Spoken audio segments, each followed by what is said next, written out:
Okay, so now we're streaming. I'll just click on that one, correct? No, all you gotta do now is just transition. Okay. And then it should change within a minute. Because it'll have a delay. Correct.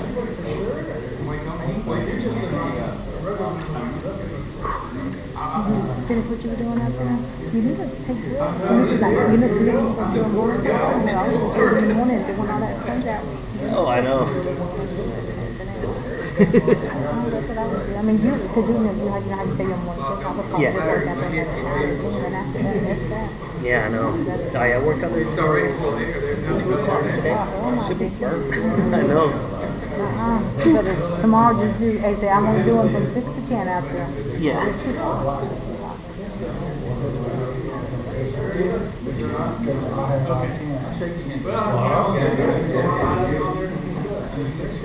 So, what's new? This is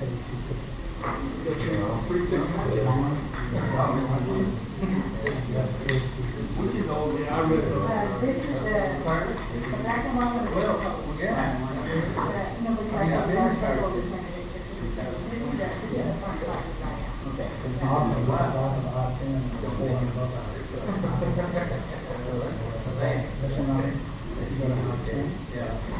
Always got something to do every day.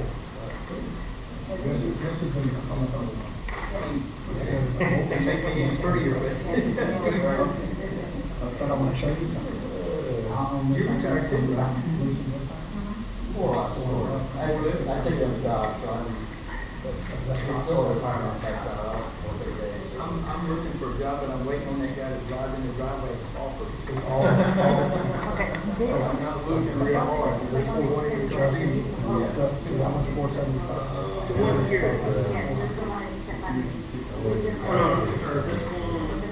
It ain't always right up there. Every day right now.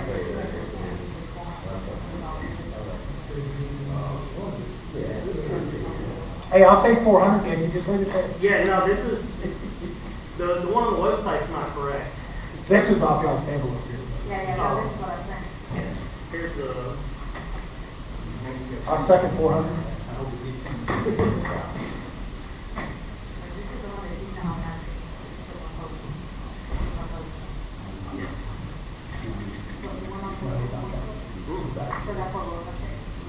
yes.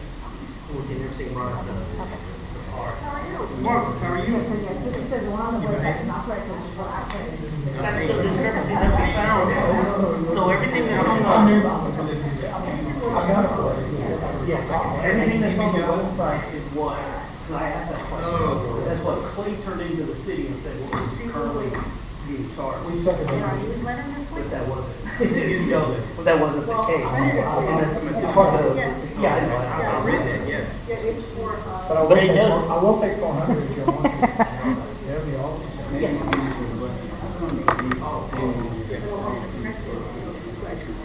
Second page, design work, each of them. Yes, sir. Like my dean. Yes, sir. I was in D. Oh, that's, she can screw that.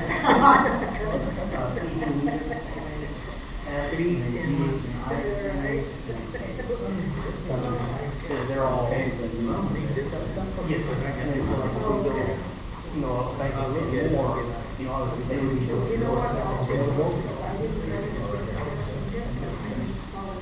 But I'm still coming down with the $400. I mean, it's on paper. I mean, I brought that up. and it's on the internet, so you know it's true. You're right, that up.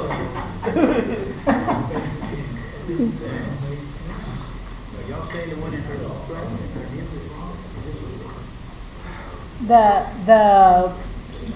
Let's, One in this package. one in the package is wrong or right?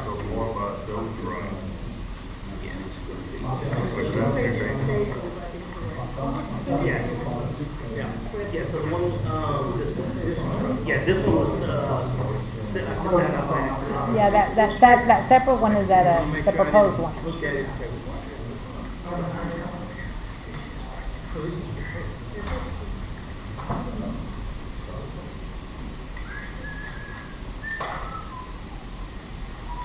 Don't put it on 60. I said, don't put it at no 60. Oh, no. You freezing us? Trust me, I'd rather be freezing than I have to. Now, did you work out when you, Oh, what's the book?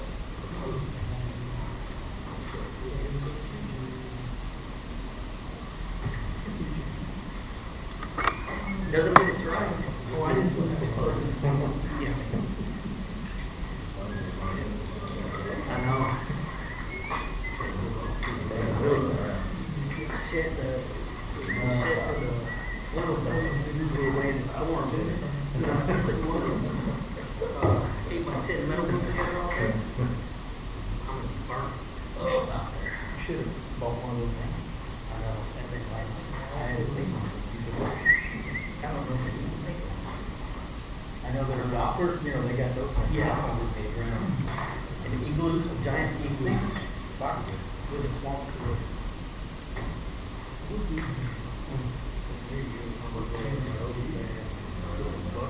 Yeah. Yeah. I haven't seen that. Yeah, the girls.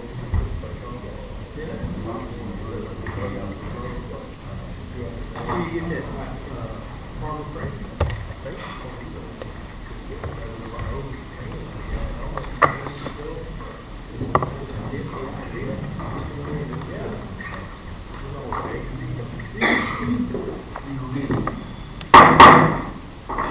I'm going to call the airport board meeting to order for Thursday, June 6th at 4:30-ish p.m. Do a little bit of introductions real quick. To my very far right, to your very far left, for the viewing audience, is our new city council representative and also the mayor pro tem, Julius Buckley. Next to him is our airport director, Dickie Harbor.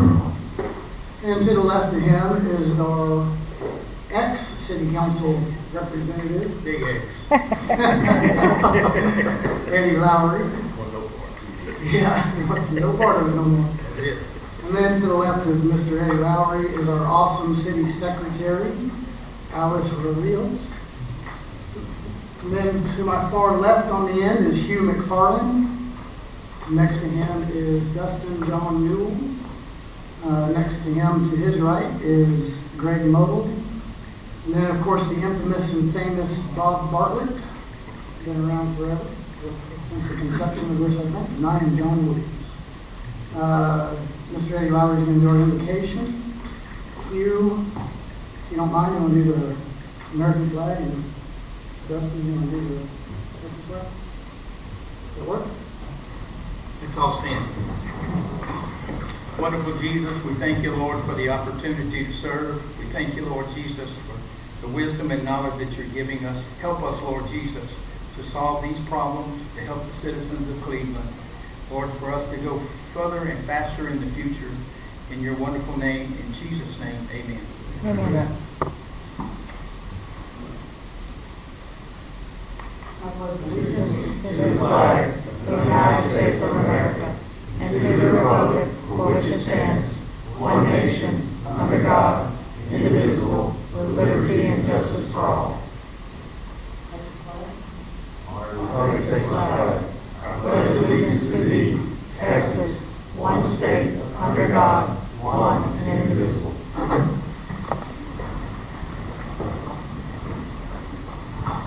Just as a reminder, we do have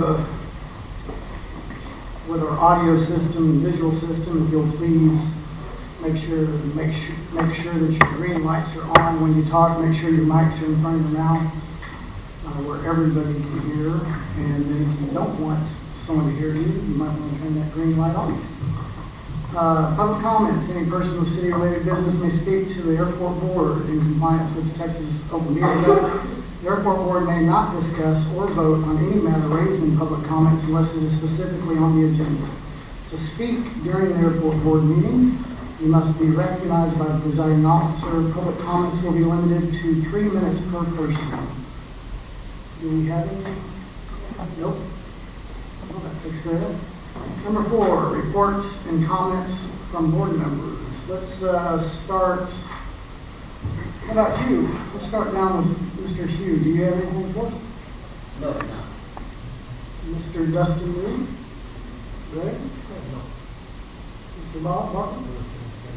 Same? What about Mr. Julius Buckley? Anything yet? No comment, I guess. What about Eddie Lowry? I would like to have an update from, Yep, you'll get, yeah. we'll get to that, I'll leave that alone then. Thank you, Jeff. That's why I was gonna save it for last. I appreciate it. Okay, Vicki, I know you got plenty of updates and all of our good stuff for us. Yes. Let's see. I may forget some. It's been 2 months since we've met. We'll start off here. We did get the Jet A tank working. We did sell 80 gallons. We had 2 helicopters come in and refueled. I have had requests from a Cessna Citation and a G200 that want to come in and get gas, but we just don't have the capability to fuel them over the wing. So I need to see about getting an adapter on our Jet A tank so we can fuel them when they come in. Right now, they're still going to continue to come in pre-fueled. Avgas last month, we sold 2,922.7 gallons. That's with 11 weather days where there wasn't any flying, 2 no power days, and 3 days that the QT pod was broken. So a total of 16 out of 31 days, and we still almost hit 3,000. That's pretty good. For June so far, we sold 700 gallons. The oil shed, if y'all don't know yet, the storm took it out, completely destroyed it. We do have a new shed. It is being built. I've got it halfway. I've got the initial frame built, and hopefully by Monday or Tuesday afternoon, should have all the walls installed and everything back up and running on it. It is wrapped with a tarp to protect the secondary containment tub. So if you do need to dump oil, or if you can let everybody know, just take the tarp off, put the oil in it, and then just put the tarp back on it. Pappy Lights, I got the parts in this morning, went out there, had the tech on the phone, we got everything put back together, everything turned on. I haven't gone around the pattern, so I don't know, everything should be working good. I know when Fred took off this morning, he said he radioed in and said the lights were on.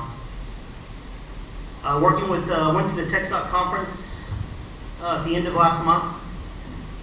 Working with TxDOT and with KSA, they came out and did the warranty walk around. So they went and looked at all the lights on the airport, the taxiways.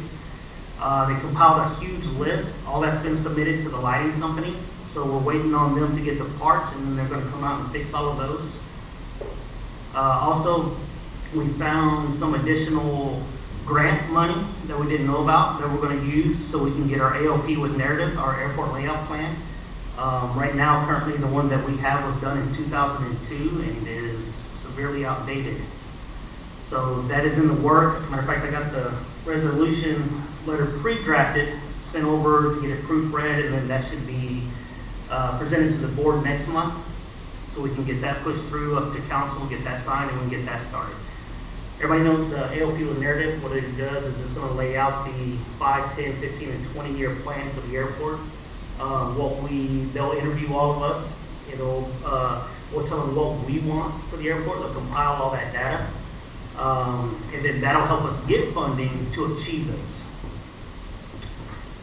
Question, I don't know if anybody on here knows, with all the electricity that we had going out, do all the hangars have generator plugs on them? Or is it just a certain few? None of them have generator plugs. Okay. We made an umbilical, what you're referring to, over hangers. And my recommendation is to put a generator plug on every single one of them with a lock on. That's what I was thinking. 60 amp breaker, as long as you turn off all the rest of 20 amps, it works just fine. So at least we can access the hangar. Yeah, turn the main off. But having an extra generator out there also would help. I think that, could we do one generator though, because they're all separate? Well, I mean, You put it on the cart and drive it around each hangar, just plug in. That saves so much time versus having to take the panel apart, put it back into the breaker, backseat. You plug in, turn the generator on, open the door, off you go.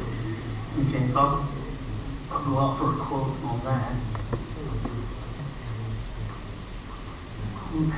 And for a generator. Well, Bob said that it's easy enough to do that on every hangar, and that, he says the city has a generator in those situations. He said, does it work? It's parked over there by the maintenance department, the 50K generator? You don't even need a 50K. No, not at all. Small, This one just mobile. 5,000, it works just fine.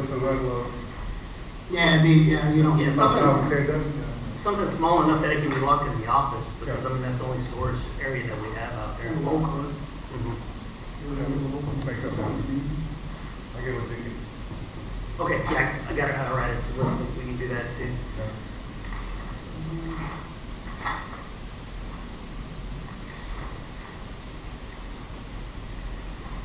Something like that right now. Spill kit? Yes, so I got majority of the spill kits now, so once the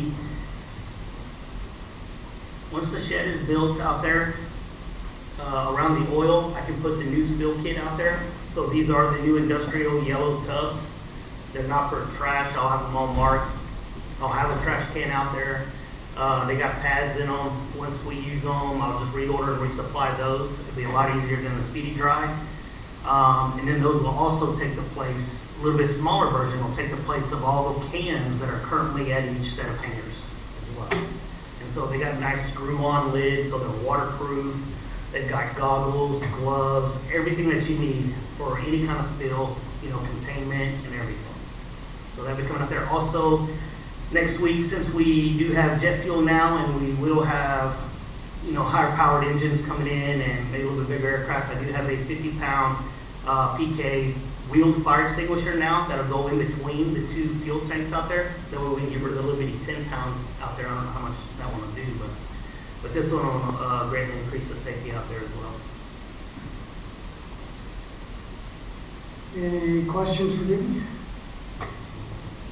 I know there's been questions about the grass being so high at the airport. I'll just address that real quick. The city's been behind on mowing grass everywhere, not just the airport. It just keeps raining and raining and raining and we can't mow. So they did get it done this past, I believe this week.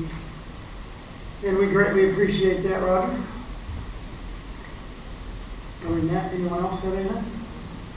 Any questions? This airport layout plan, what is that gonna cost us?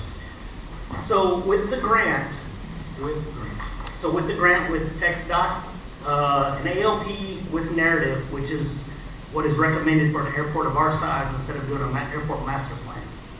It's the same thing, just minus a couple things. So it's $300,000. So, but with the grant that we found during the conference, we're only going to pay $30,000. So it's a 90-10.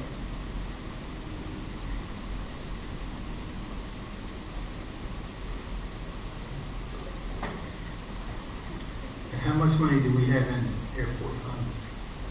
I asked Ms. Pamela earlier, and her figures are correct, 84,000. So we can use that $30,000 out of that fund. Well, we had budgeted money for the master plan, Okay. so we got money set aside for that. So I think we actually budgeted 85,000, so 30,000 of that. So that would, the remaining portion of that would go back into. If we don't use it, it would go into. Sure. Well, no, it stays at the airport. Right. We go into our reserve, our fund balance For the airport. for the airport. Correct. So it'll go to 125-ish.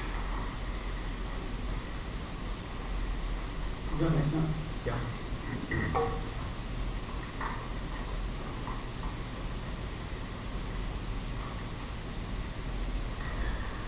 Any other questions on any of that? What is the function of the ALP? What is the function?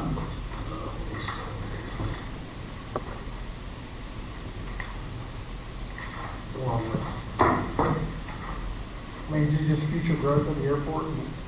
and that kind of stuff? It is, plus it also, shows like how many aircraft frequent the airport, core tenants, what we currently have on there, property boundaries, property size, easements. It shows, Future expansion and all that kind of stuff? yes.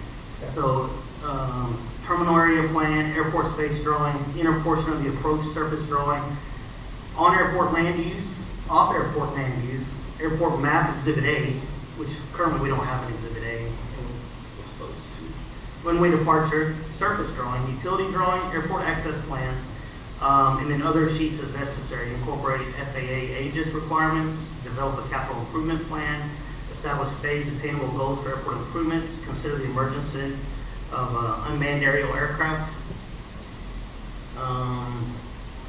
develop airport rules and regulations, develop airport minimum standards, and per FAS SOP 800, review existing RSA. And we got all that done now. No, we're getting it done. It's going to probably take about, imagine, 8 months.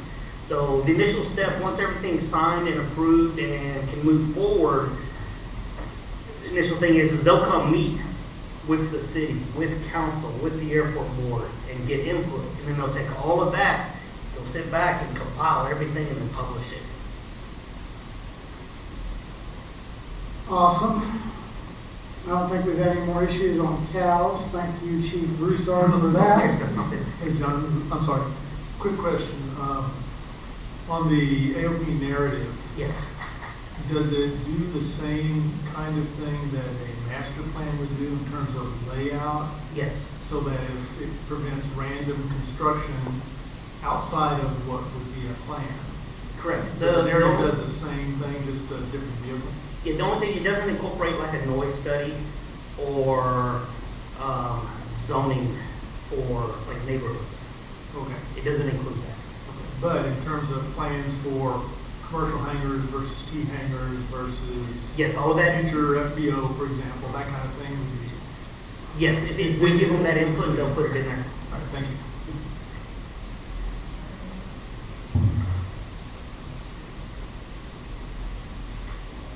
Anything else for Dickie?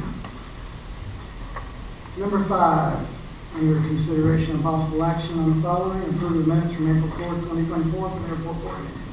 I have a motion.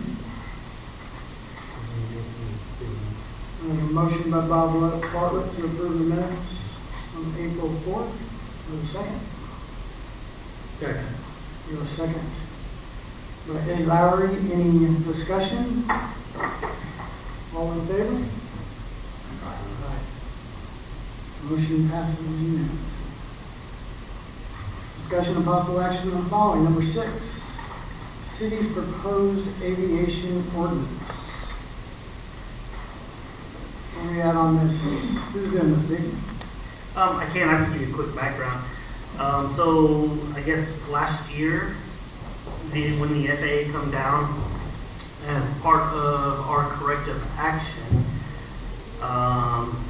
their input was to review and revise airport ordinances and policies. Sponsors shall review and revise as needed ordinances codified in Chapter 22 Aviation, Article 3, Cleveland Municipal Airport to ensure consistency with the FAA's hangars use policy, as well as reviewing airport rules that may be adopted in contravention of such policy. Sponsor also intends to look at the advisory circular number 150-5190-7 dated August 28, 2006 to determine which types and classes of aeronautical uses may be appropriate for the safe operation of the airport and consider possible publication of minimum standards. And so that's what, so as part of our corrective action, we went in and, as they recommended, and rewrote, we didn't rewrote, but we updated our current ordinance, and then this is the one right here that's before you. Is there a document, does it indicate where the changes are, or you just kind of have to do a side-by-side comparison? Yes. And is the draft proposal based on what the advisory circular, is the template taken out of that, or No, how did it's the changes come about? between that and the old ordinance, and then we sat down with the city attorney, and she updated it with references. and incorporated what the FAA, with the meetings that they had. So what's the real difference between, There's not much. I was gonna say, it doesn't seem like there's really any, is there? But there are changes. Yes. So really, if we wanted to, let's say I wanted to see what those changes were, then I would just have to take the current, go online, get the current ordinance.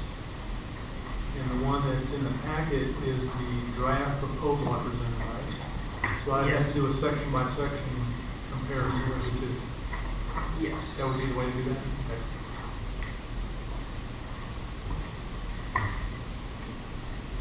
None of the definitions changed.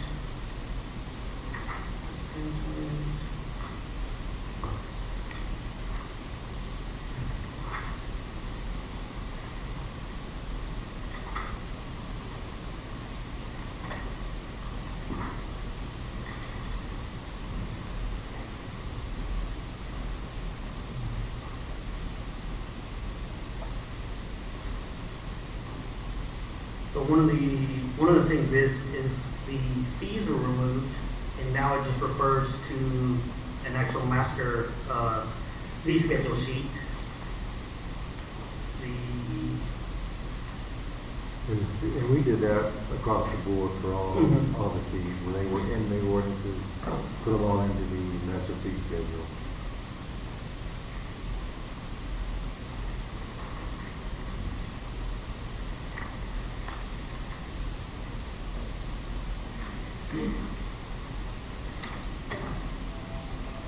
So we're gonna go through this section by section, or?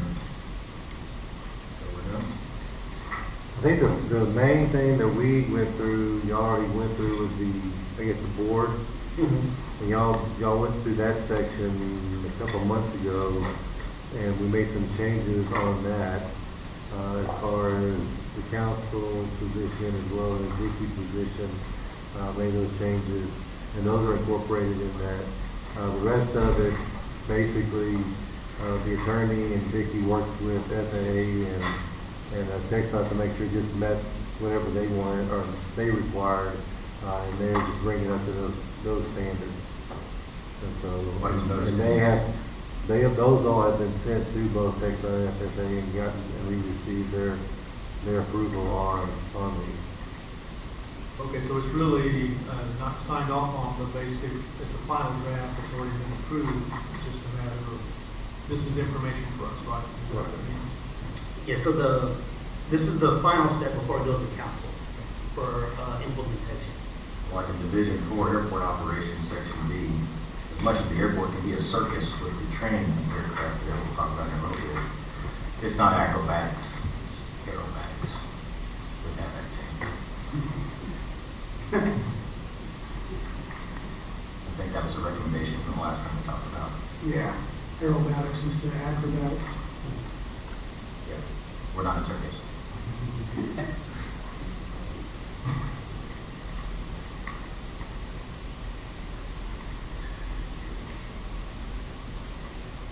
Then another thing with the registration side, on Section N, I guess under powers of the general rules, regulations. It's basically, can you define which says each person owning an aircraft based at the airport or any person based and receiving flight instruction towards an FAA rating at the airport shall register at the airport directors with their name and address? What division is that under? That's under registration, Oh, okay. page, well, there's no pages. What divisions is in there? Division on top of it, I just don't know what it is. It's like number N or general rules. That's a little confusing how that's working. Oh, yeah, So is that saying every student that comes in for flight instruction has to go to the airport and actually register at the airport? I wish we could. Is there extra? Yeah, it's section 2269, paragraph N is the number.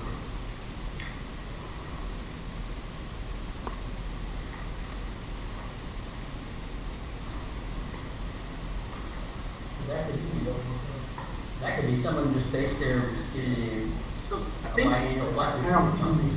Then you're asking for, Yeah. No, I mean, anybody that comes in for flight instruction, we actually certify them through TSA. Yes. I don't see why we have to go through the city, so they send the city up there for instructions. That's how I read it. Am I right? yeah, just for the viewing public, it says registration, each person owning an aircraft based at the airport or any person based and receiving flight instruction toward an FAA rating at the airport shall register at the office of the airport director their name, address, telephone number, aircraft model, aircraft registration VIN number, or make and model, okay, make and model of aircraft for those aircraft not requiring registration, ultralights, and the name, address, and telephone number of their next of kin or person to be notified in case of an accident or emergency. And so what Dustin's, where he's going with it is that when somebody needs, if they're getting instruction, they have to, there's a lot more than registering with the airport.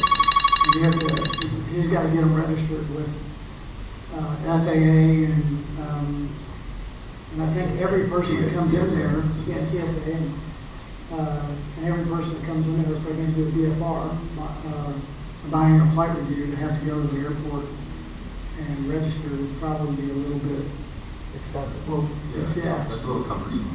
And a lot, and then on top of that, there's a lot of other situations that, you know, a lot of these people do it on Saturdays and Sundays when no one's around and, you know, people work for a living. I don't think that. So that particular paragraph is each person owning an aircraft based at the airport, comma. Okay, so I get that.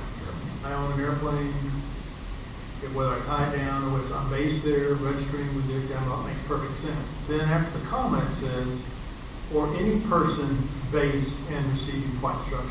So what does the based there mean?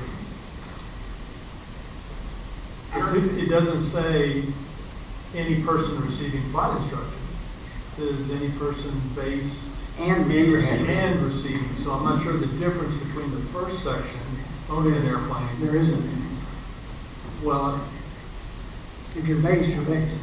If you're receiving, you're receiving. But that's what needs to be clarified there. And then on top of that, just because somebody comes in and does a, whatever, they want to do a VFR or get a tail wheel endorsement or just whatever it is, I don't know that that person Well, it should says- have to go it to says the rate. office and get registered. Yeah, I mean, it says rating, endorsement's not a rating. No, that's So, true. I mean, it's just confusing how it's worded. And I think that rule's probably set up to be If you don't, unsuccessful. Andy, hang on a second, Andy. If you don't mind, Andy, because now we got to get you on the minutes. If you don't mind, would you step up there and tell us name and your name real quick? Do you want me to do it? Yeah, if you don't mind, we got to get you on some minutes here. I'm Andy Miller. I'm a multiple aircraft owner, have to have a hangar in Cleveland.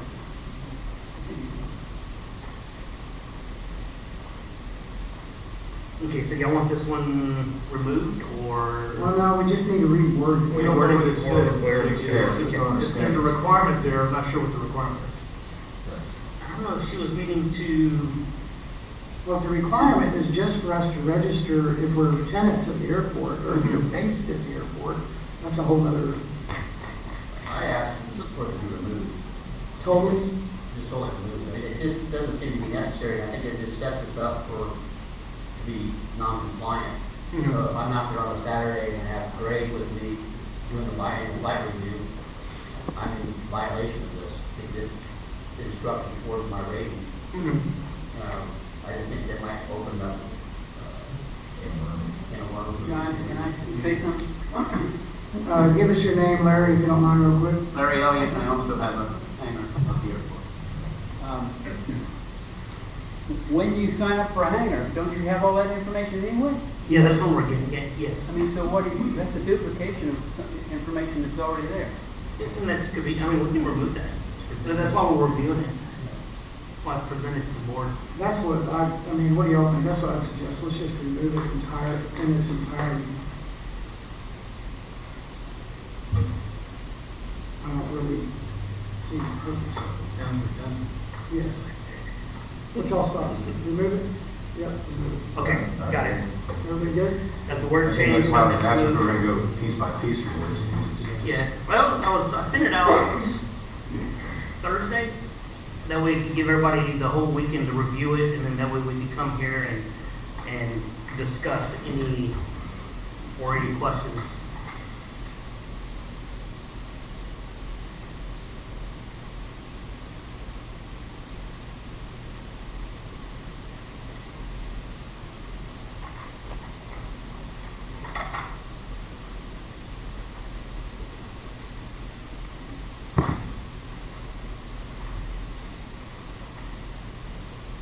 So with the wrecked aircraft, what's the city have to be able to remove the wrecked airplane from the runway? It would just be calling Public Works, come down with a bulldozer or something and move it out of the way. Clear the runway. Either that or, a cart and drag it off, hopefully, or without damaging the runway, hopefully. So, again, I just want to verify intent here, because this will be a change for a lot of us with golf carts. All right, and that's Division 2, Section 22-71, ground operations. Yes. Paragraph D is in dog. Any vehicle authorized to operate on the airport runway or taxiway shall display a rotating or steady beacon that complies. So, for example, many of us use our golf carts to tow our aircraft from the fuel pumps back to our hangars, many times on the taxiways. So, this ordinance now requires us to purchase a rotating beacon to put on our, and I just want to verify that's the intent, or is this a cut and paste from something else? No, the intent is, let's see here, vehicles authorized, okay, any vehicle authorized to operate on runway or taxiway shall display a rotating or steady beacon that complies with the FAA Advisory Circular 150-5210. And then also be equipped with a two-way radio. So they have to carry a radio with this to go get gas. Which costs about, those radios are about $500 a piece. And we can, this can be in here, but we can authorize. Right, and kind of, I guess, to Hugh's point, I want to, Is it a requirement though? well, advisory circle is advisory. Yeah. It's not It's just an regulatory. advisory. It's Okay. it's not regulatory, so even though it might be in the FAA advisory circular, it's not required for us to do it. So, What is the I city hate, requirement? in other words, I hate to put something in there that we are in immediate non-compliance with. And so now we're running afoul of the city ordinance. Yes. If it was really a cut and paste from an advisory circular, which really the city isn't required to do it, and we really don't care, if that's, I don't mean to put words in my mouth, but if that's what we're doing, then maybe we need to rethink that. So, Well, no, Do y'all think it's necessary? no. I don't speak for everybody else, but I don't think it's necessary in order for, yeah, it's a city in the void, I think everybody is. I think though that if you're driving on the runway, you should definitely have a radio. Right. Well, it's either the radio or I think a flag is how it's worded. Yeah. Flag vehicle. Like, Then, So do you with want that to on the change- runway, change- the change- runway, that makes sense. Yeah. The taxiway is what was causing my concern. Okay, so I'll just remove taxiway. Yep. Is everybody, Good? Okay. then that No, makes hang on, sense, that hang makes on. sense to me. Okay.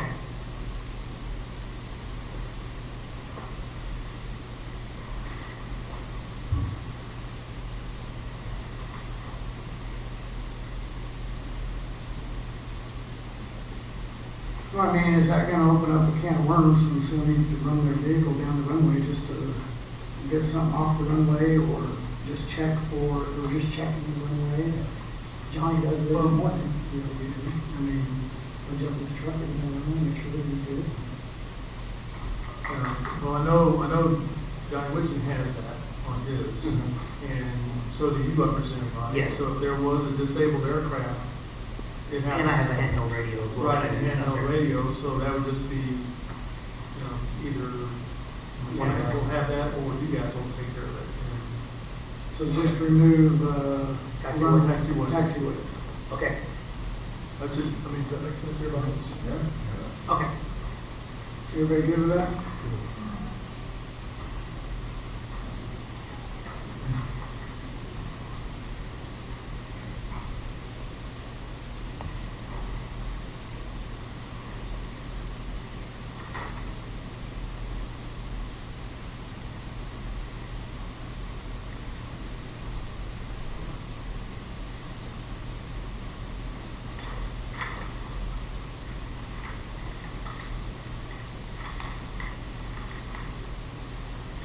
I don't mean to dive into minutia here, but you want spell check things or no?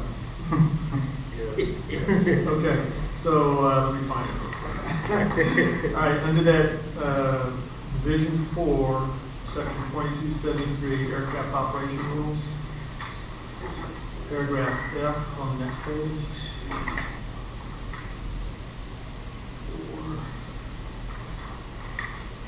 Taxi aircraft. That, it should be taxing, not taxing.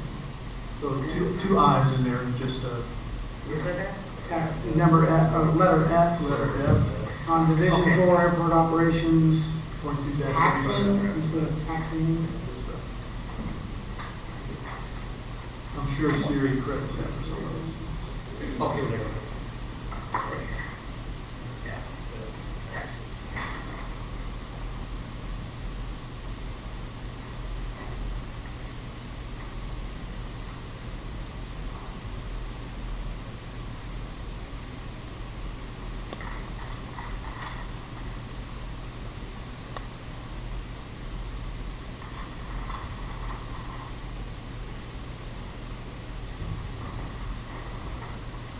Do we have wash racks? No, but in the future, because we're going to include that on the ALP. Aircraft should not be parked on 50 feet from the aircraft fuel pump. Yeah, that's kind of hard to do. That's kind of hard to do. Where's Under that? parking aircraft, 3, aircraft should not be parked within 50 feet of an aircraft fuel pump or fuel service. That's kind of hard to do there. It's probably need to- Two weeks back. I think that's if you're not The hook will physically, never reach. I think that's if you're not engaged in refueling operations. This is actually just parking aircraft. That's how I I. mean, we're not going to park an aircraft overnight next to the fuel pump. We're going to park it on. Just parking. Yeah. Well, I had it set while in, While while fueling is status or something. Where would you like that? on the end of that, Yeah. aircraft shall, I understand what it Except while says. servicing the aircraft. Except for while servicing. Yeah, while fueling, except while fueling aircraft or something like that. Got it.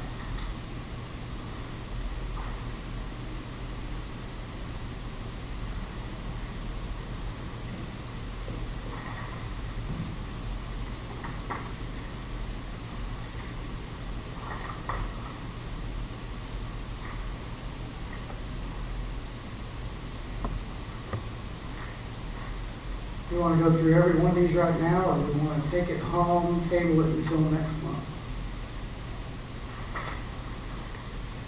Let everybody go through it. What do y'all want to do?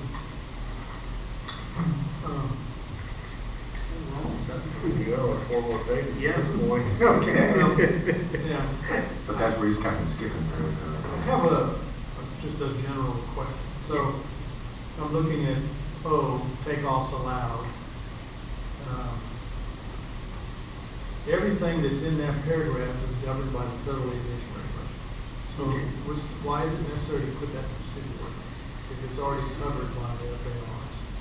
It's a, Let's see what this says.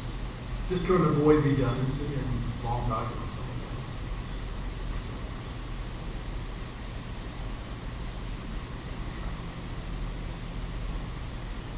You know, the same thing with paragraph 4L, with all the standard traffic pattern analysis, it's all covered by the FAR. and I think she put this in here, she's just referencing it as well. I mean, also on letter K, so now I gotta go and make sure that my ELT is turned off every time. So standard practice. Mhm. And now you come back out to it.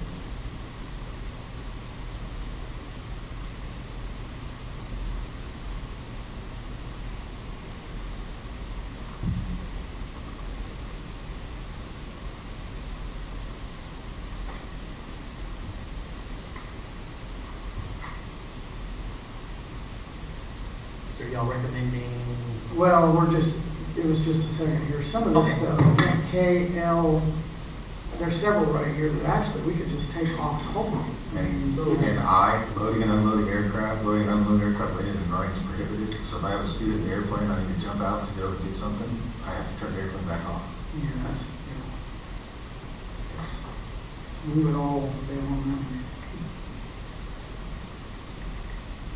I mean, that's good, the bottom of it says exceptions. Yeah. Yeah. I mean, if you already got your approval with your flight So- school. Well, but it must be approved by the airport, So correct? this is, Understand that? yeah, so if you're coming in and you're loading up, luggage, bags and everything like people do, yes, they're asking that you shut down your aircraft, load your aircraft and restart and depart on your trip. Not, the circumstance that you were just bringing up. Well, I understand that's not how it's working.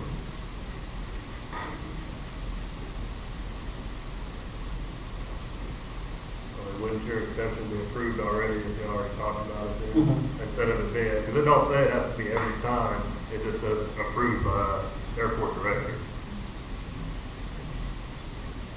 I think where he's going with this is if Hugh pulls up to my hangar and him and I are gonna fly to wherever, and he pulls up to my hangar in his plane and I jump in his plane and go, is kind of I think where we're going with that. Yeah, but, hold on, I need to call the airport director before I put the airplane. It just appears that we're adding a bunch of stuff in here just to add stuff. It's already covered I elsewhere. mean, it's covered all, Yeah. and then there's, common sense and, The federal laws cover a lot of this. They were just, we're just creating, information to. No, that's the whole purpose, why we're bringing it to the board right now, So, I guess, because we need your input on right, this, so besides just, the lawyer. yeah, so just, my general experience on the air traffic side of my career, so pretty much everything that's on the ground, then local governments can regulate.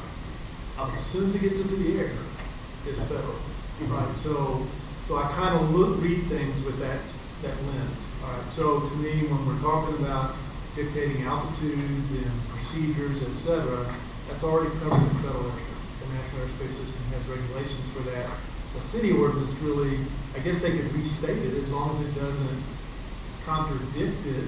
It's certainly not inappropriate, other than it's adding to stuff that's already covered.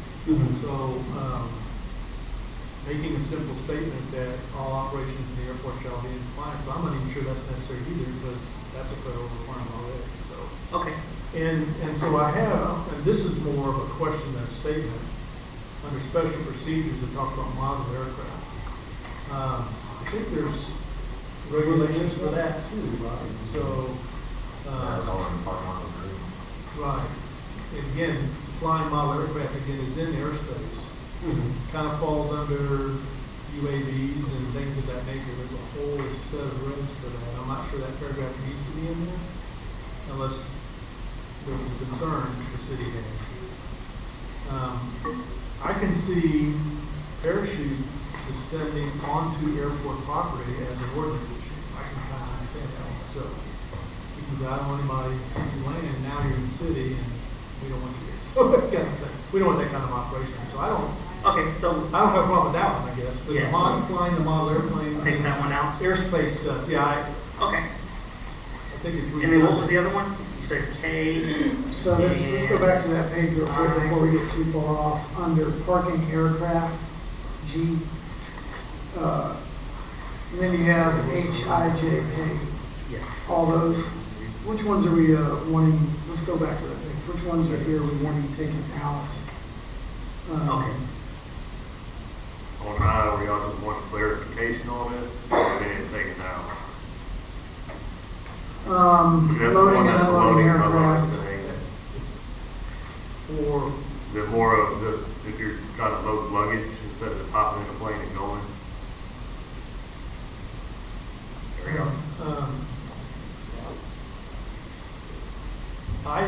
personally for me, if it's sitting on the ground, and the city wants to put that in an ordinance, I don't have a problem with that. That's Greg talking, that's his agreement, I don't know how they feel about it. Well, I don't have a problem with it being in there whatsoever. I don't know that we might want to reword it a little bit, but,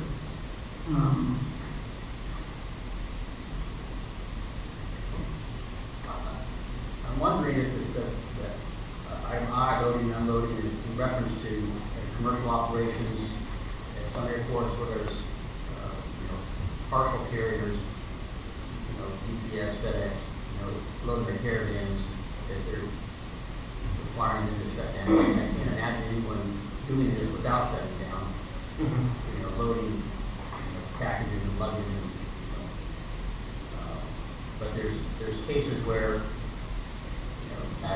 you can, it makes sense to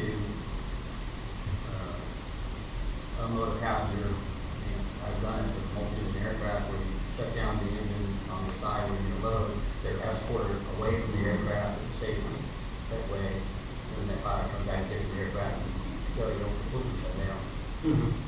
But again, that's not loading packages. So I'm wondering if this is in reference, I know this is kind of cut and paste from a more comprehensive document, but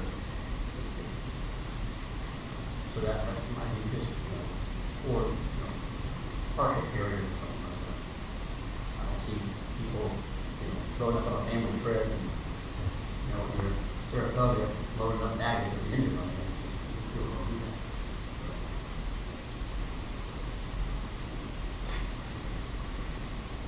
okay, so what do we want to do? We want to leave I like it is, or what do y'all want to do with I? And then also we get probably one Cessna citation or Gulfstream. We've been getting 1 to 2 a month that come in and load and unload packs. So I know when they come in, they park, they 100% shut down, unload all baggage, come into the terminal, check in, and then depart. Not all of them shut down. One other day, they were sitting there running, waiting for the taxi to come in. I watched it. Did he have his APU on? Yep. Still engine operated. I mean, I don't think it belongs, that's just me, but What'd you say? I don't think it belongs there, but I mean, I think it's unnecessary.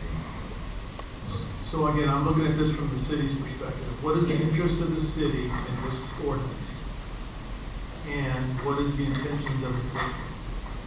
Because if it's important for the city, then that means it has the potential for enforcement.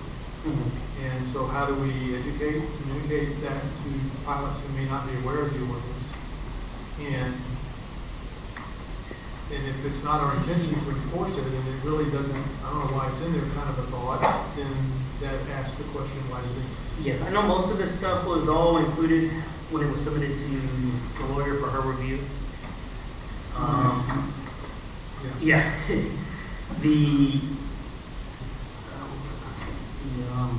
Now, from the ordinance, though, one of the things that we're required to have is the airport rules and regulations that'll be based off of the ordinance. And so that's where a lot of that, and like you said, how do people know about it? Once the rules and regulations are formulated off of the reference, then it'll be sent out to every tenant and posted in the terminal itself as well.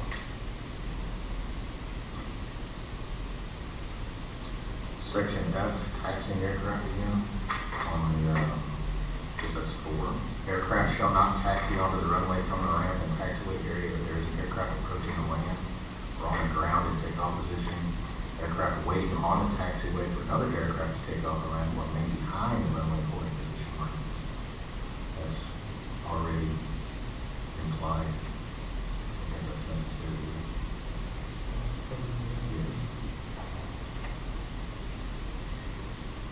Now, one does make sense. Aircraft will not be taxied by engine power into or out of a hangar. Obviously, that's a common sense thing, but that's the city of your hangars. I can see that being a document, but telling the pilots how to, the access to runway kind of is somewhat redundant. Okay, so get rid of everything except for the last one.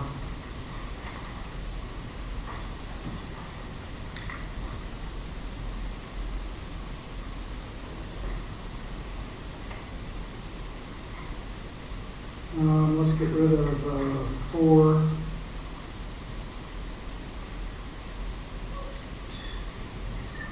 You know about the F4?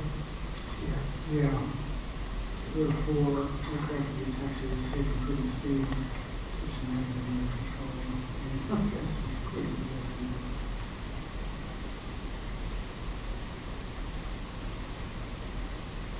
Yeah, I think it's just that last one. So on item 4, it's the aircraft waiting on the taxiway for another aircraft to take off or land or remain behind it.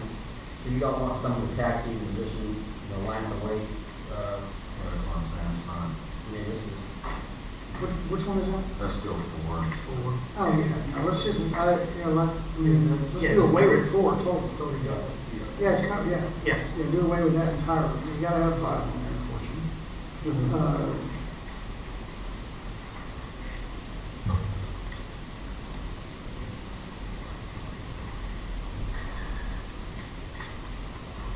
Are we good with the rest of them, 1, 2, 3, and 5?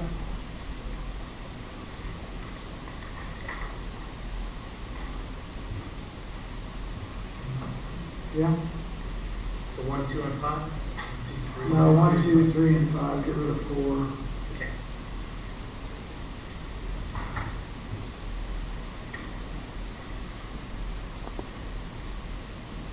We still need to go back to I.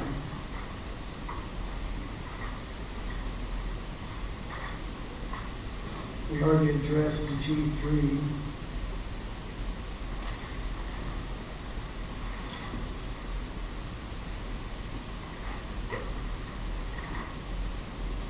And then K as well, under K. Okay. Well, okay, so let's go back real quick, guys. Let's stop right here on letter I. What are we doing with letter I? Let's get that done. Waiting on unmanned aircraft. Exceptions must be approved by airport director. What do we want to do on I?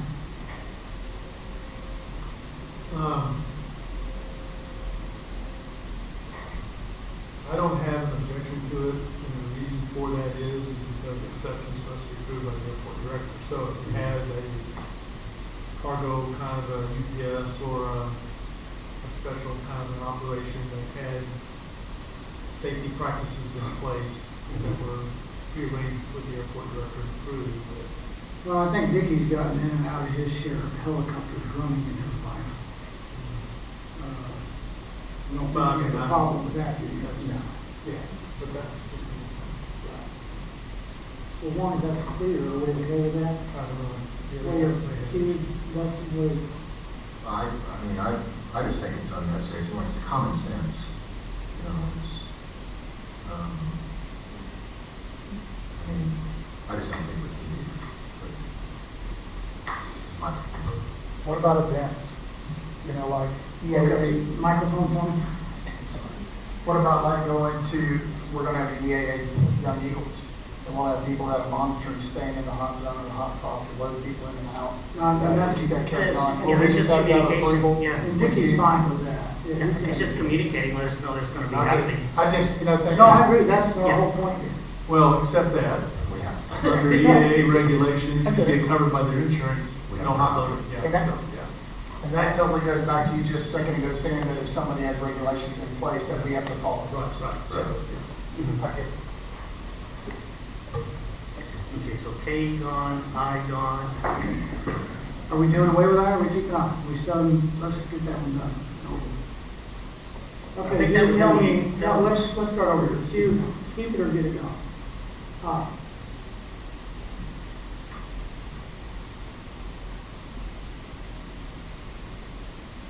you know, I can see it from both sides, because if you have,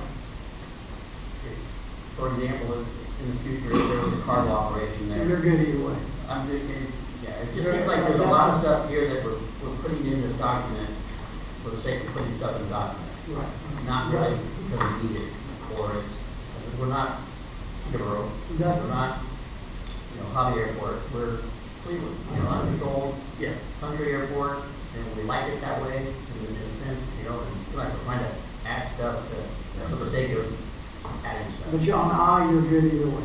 Yeah, I mean, That's a common sense thing. It's I just- say delete it, that's just not needed. Greg? But like you said, if you come up and we're gonna get more aircraft, you know, obviously, I mean, safety is paramount, but there are times where you can safely load and unload an aircraft with you even running. Absolutely. A flight instructor giving you a solo, student his first solo, they don't shut it down necessarily.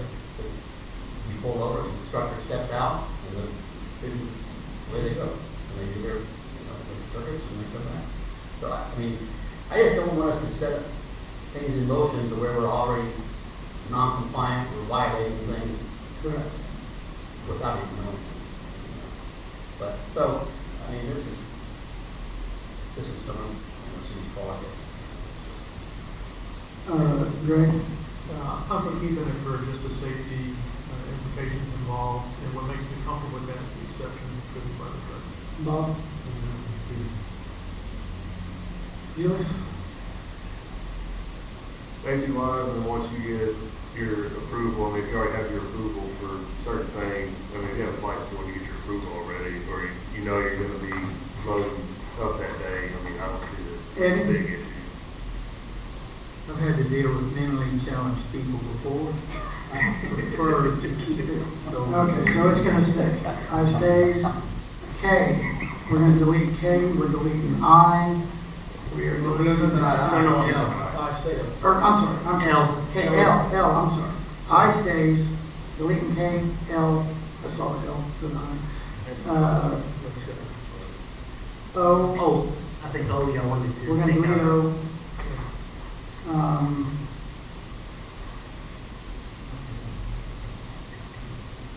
M and N are okay.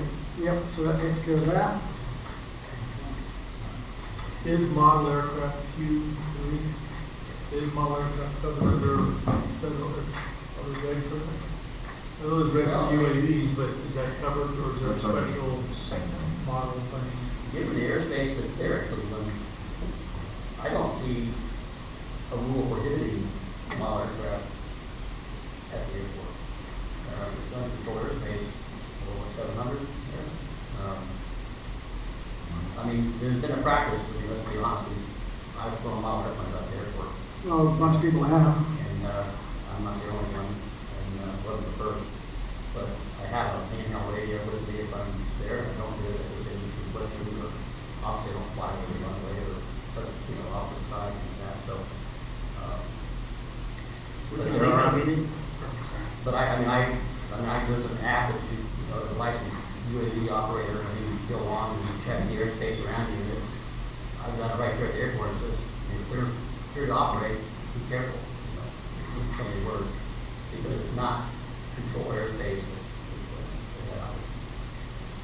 And again, it says that if it's approved by the city, then it's okay.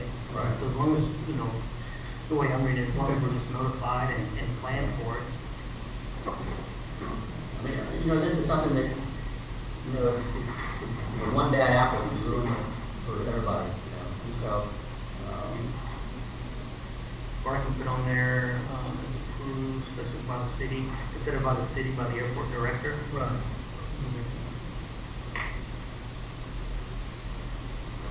So you're just gonna add on number 3, Airport, right? Yeah, instead of the city, it'll say, timed by the airport director. Approved by the is city. everybody good with that? Approved by the city. Yeah, okay. Division 5, fire safety fueling, fueling flammable fluids and fire safety aircraft fueling.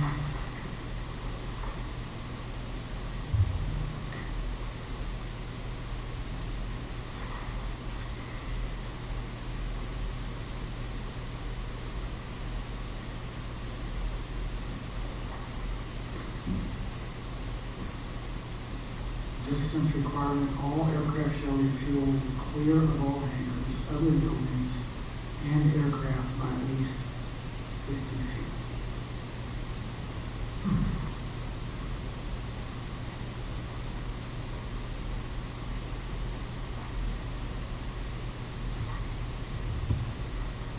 And I want to say that, I don't know, when we were at Cooks Airport, we would have to literally tow every aircraft, and away from the hangar before the fuel truck would even pull up to us. When I was based at Conroe, I had to pull it all the way out, just as part of where the wings were out. So I guess any fumes weren't going in there. If that's not 50 feet away. No, but that's just what Conroe did. So, And Baytown does the same thing. West Houston. So we don't want to change it to.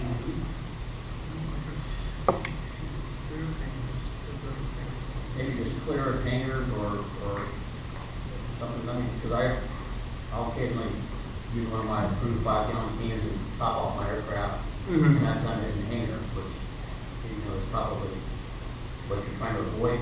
Yes. Okay, so, you know, maybe we can just add. Yeah, I mean, like what Greg said, I mean, that makes sense. I mean, every airport's different, but I mean, as long as the Why don't we just do away with by at least 50 feet? okay, yeah. Why don't we just do away with that? So the all Clear, aircraft shall be yes. fueled clear of all hangars, other buildings, and other aircraft. We have the word other and other aircraft. How's that? Will that work for everybody? Let's do that. So it'll be all aircraft shall be fueled clear of all hangars, other buildings, and other aircraft. Let's see. D, storage of tanks.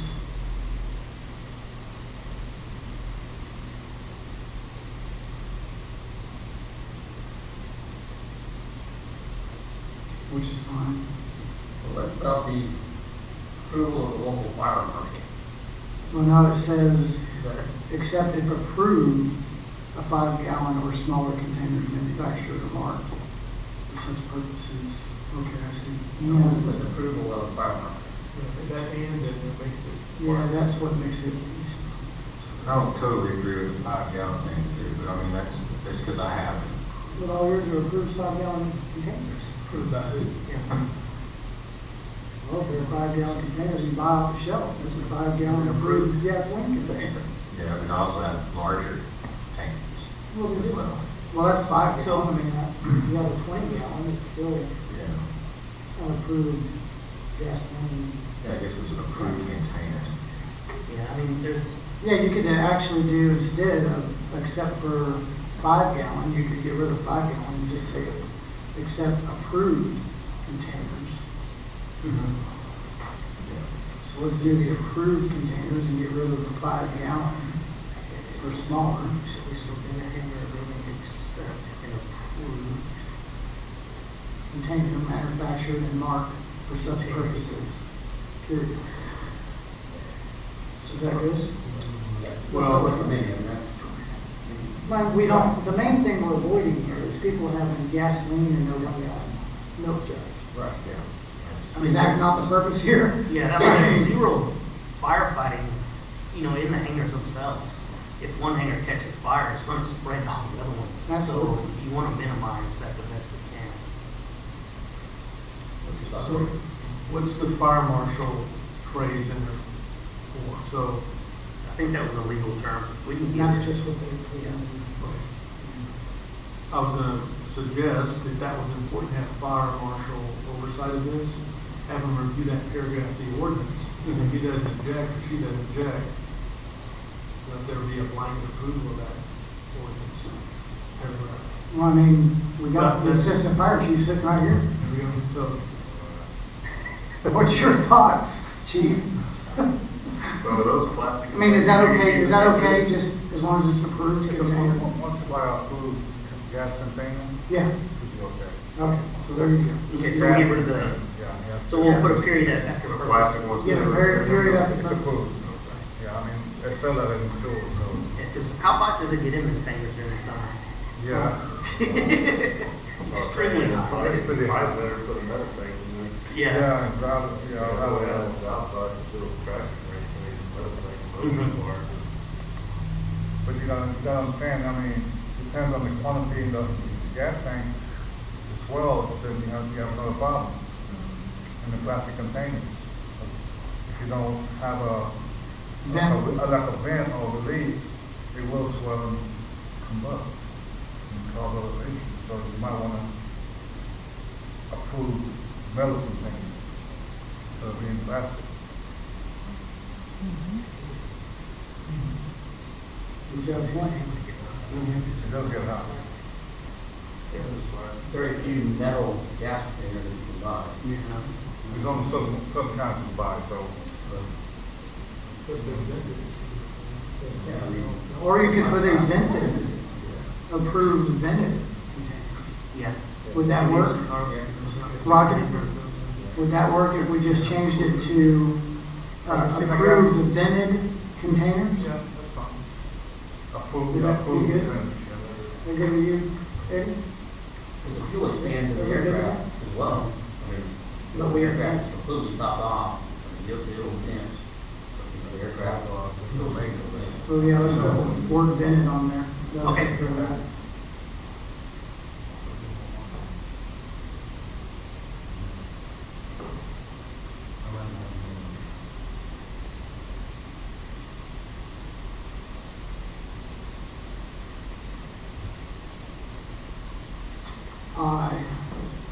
All tenants or lessees of hangars or shop facilities on the airport shall supply and maintain adequate and readily accessible properly inspected and approved fire extinguishers in such hangars and shops.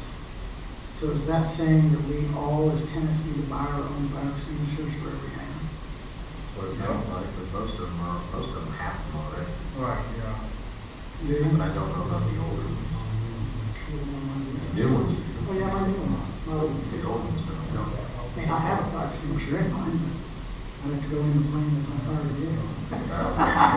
Making a tenant have to go buy a 10-pound fire extinguisher. They're required to have one on the airplane. Yeah, and if the plane's on fire, it's gonna be hard to go in there. But I do have one in there. Yeah. Okay, anything else? The rest of them good, JKL? So, what did y'all want? Well, I mean, I think that we need to have fire extinguishers in every hangar. I think that, in my opinion, I'm just giving my opinion, I think the city needs to supply a fire extinguisher for every hangar, just like we do have in all the new hangars. I think, did you say that on the new ones? Yeah, the city new already hangars, we supplies- have, yeah, well, the city supplies, and not just the new ones. I think let me think for a second, A, B, C, D, E, F, G, H, I, and, whatever the quarter hangar But is. they also are supposed to have the hydrostatic test done to them, and they've been done. Well, yeah, they actually every year. But all of those, F, G, H, I, and the quarter hangar all have fire extinguishers. In every hangar. Yeah. Right, but the way, I got one. You don't have one?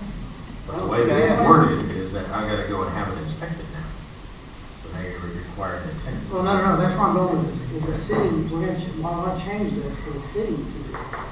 We need to have a hangar, but if somebody moves out and takes a fire extinguisher, if I'm buying a fire extinguisher and I'm renting a hangar and I gotta buy a fire extinguisher. Okay, hold on for a second. So That's the way the ordinance reads right now. if it's a city building, we will supply the fire extinguisher to the city building. That's my whole point, so we need to change that, Yeah. to where we're not, It will be tested once a year, hydrostatic test every 5 years. so let's change that where it's not the tenants. Let's get rid of tenants. That's like what, 87. it's a lot of fire. See, right now, the ordinance says the same, I mean, that's a current in place right now ordinance.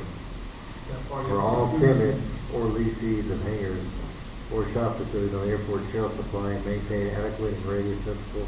Do properly you want your inspected and tenants approved at an fire extinguishers airport, and hangars. or do you want, my tenants of my rental properties, I am not gonna rely on them to buy their own stuff. It's not gonna happen. If I rely on them to do that, they're not gonna do it. My stuff's gonna get burned down. That's my whole point, is do we want, right, true. Very true. That's why I carry my own insurance, not their insurance. So in the leasing agreement, should there be something if somebody takes it with them that they're responsible for the expense of that when they leave? Because some people don't take them with them. Well, no, that's where we're going with this, is like Roger Just said, wanna protect the is investment. who's responsible for purchasing that fire extinguisher, and maintain it? You know, I have mine checked every single year, every January, all my fire extinguishers, at every one of my businesses are checked, just like yours are. Yep, absolutely. The city makes us do it. That's right. So, I just want to protect the investment of Cleveland too. If they're going to put that in our hangar and somebody takes it when they leave, if you do an inspection, that should be something in the lease that if the extinguisher's gone, you're going to owe us the cost of the extinguisher when it leaves. No. Maybe we need to start charging a deposit and get it back after we inspect the hangar and make sure that whatever we require them to have in there, that's ours, we can have that. hey, let's, one step at a time here, I agree with that. Let's go right back here, you know, who's gonna be responsible for these fire extinguishers, the tenants or the city? I mean, right now, the tenants are responsible for it. Right now, you don't have any hangars with fire extinguishers. I'm just saying. That's my point. But right now, that's the responsibility is on. the So on tenants. this new ordinance, Well, that's not new. That part of that is not new. That's. okay, well, we're currently redoing this ordinance right now. Right. So with this ordinance, do we want the tenants to be responsible for that? And you have to go to every hangar and making sure that every single hangar, 87 hangars are done. You follow me? As a business owner, I want to make sure my own. Do what? It's a huge expense for the city too. That's massive. I mean, it's probably the reason why we put on the tenant in the first place. Yeah. And they're responsible for having it. Now, it could be that they do inspections, and then if they're not to have one, then that's where they're required to get one. I mean, they're supposed to be in compliance. As a league, Oh, it you're doesn't supposed to be say in the size compliance. of it, does it? No, it just says fire extinguisher. And can it be the one that's in the plan? I don't know that it's what is it? Straight down. Yeah, you pull it once and it's gone. That's it. It is a says fire adequate extinguisher. and relatively available. Okay. Okay, well, we'll leave it there just like it is. Okay. Because it doesn't give you, okay.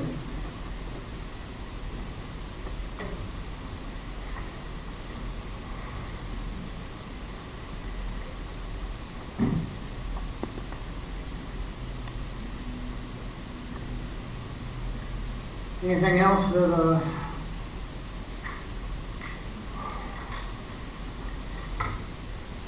John, I have a question. Can you step up to the microphone?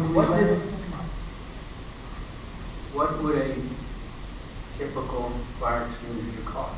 Well, that's the whole point on this, is you can buy one for $10, you can buy one for $500. The ones that him and I have in our shops are not cheap, they're not small, they're big fire extinguishers.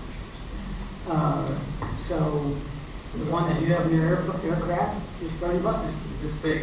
Yes, 2 pounds usually. 3-pounder, and it's probably $30. Yeah. You know, this leaves it wide open.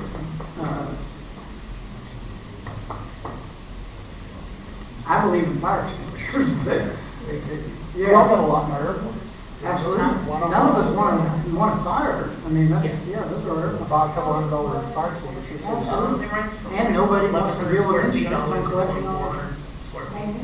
They want it done.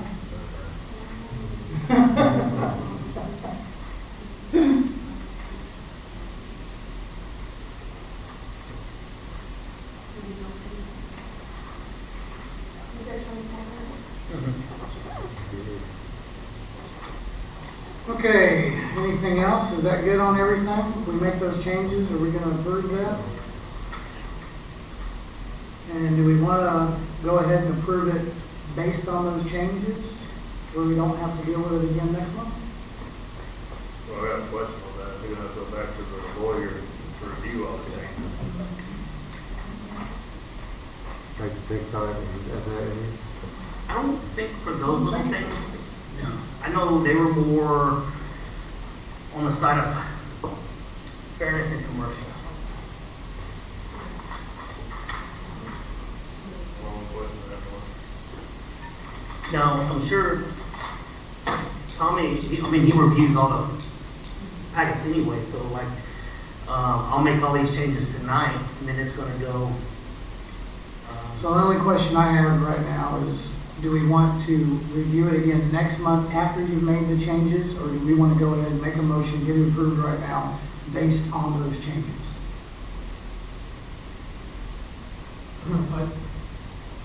I think we should table it. That'll work. Finalize Make me a it. motion. I move that we table finalization of our recommendation for this ordinance until the next week. Do I have a second? You got a second. So I got a motion by Greg to table proposed aviation ordinance, and a second by Eddie Lowry. Any questions? All in favor? yes, so Motion passes unanimously. what are you wanting from me before presenting it next month? Just the changes done. Okay, and then bring it back for Bring review. it back next Okay. And then the rest of the members to continue their review in case. We kind of, maybe not rushed it, but we. Yeah, no, yeah, I'm good with that. Yep. Number 7, city's new airport lease. You want to start on that, Vicki? So this was another hit from the corrective action when the FAA come down. And their recommendation was that we include certain things here. Let me show you.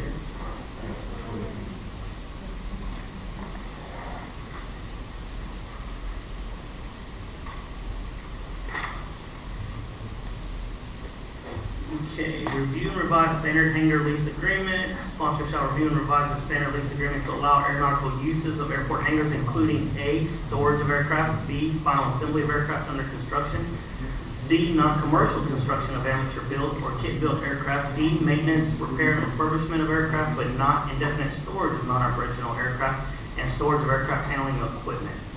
And then also consider adding the commercial instead of having 2 separate leases. So this one combines everything that they requested us from the hit to include the commercial activities.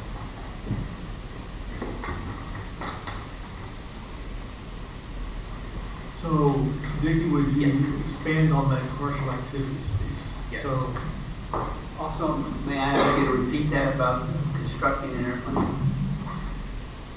Yes, and that's straight out of the aeronautical, the FAA's aeronautical use or a hangar aeronautical use policy. That whole paragraph is. Where's it at?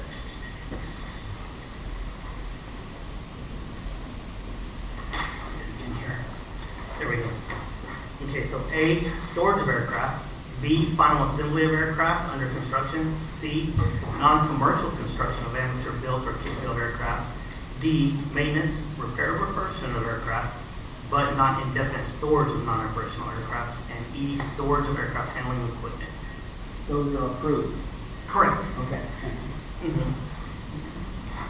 Yeah, I mean, that's straight from the, from them and that. So here's what is listed as commercial activity. Pilot instruction, charter flight, sightseeing, aircraft engine, airframe repair, avionics repair, aerial spraying, air taxi, aerial photography. And that's what we have listed. Aircraft engine and airframe repair, avionics repair, so any avionics repair that I'm doing to someone's aircraft is considered a commercial activity? If you're for hire. You just put a tag or anything. Especially flight instruction. And I was gonna go with that, we'll start there with commercial activity. So what you're saying, anybody out there that's got a flight instructor certificate, you come out and you wanna get a BFR, you pay me to do a BFR. Now, I've done a commercial activity in that hangar, right? So what I I'm, think it's only if the hangar's being used for the commercial activity, correct? Is that Correct. not- so if it's just a flight instructor that's out to do a BFR, and they're not using their plane, that's not commercial, it's only if they're using that hangar as commercial activity. Okay, so you got somebody that has one airplane that does maybe 5 complex endorsements a year. 5. So Someone comes in and says, I want a complex endorsement in that airplane. You're considering those five endorsements a commercial activity, so they gotta pay this extra commercial airport fee for just because you're supplying something. What I understand what he read, it doesn't matter whether it's 1 or 5. That's exactly right. Yes. And so what we have to do is we have to establish a fair but consistent on-airport rate and off-airport rate.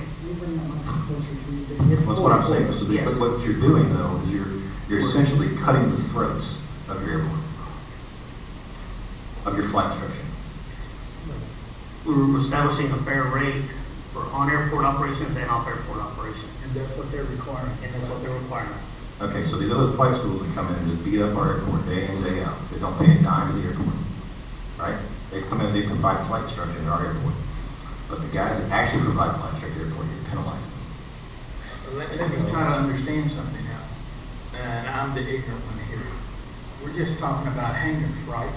We're not talking about your business flying or instructing or anything else. We're strictly talking about hangars. On the ground, don't care what you do in the air.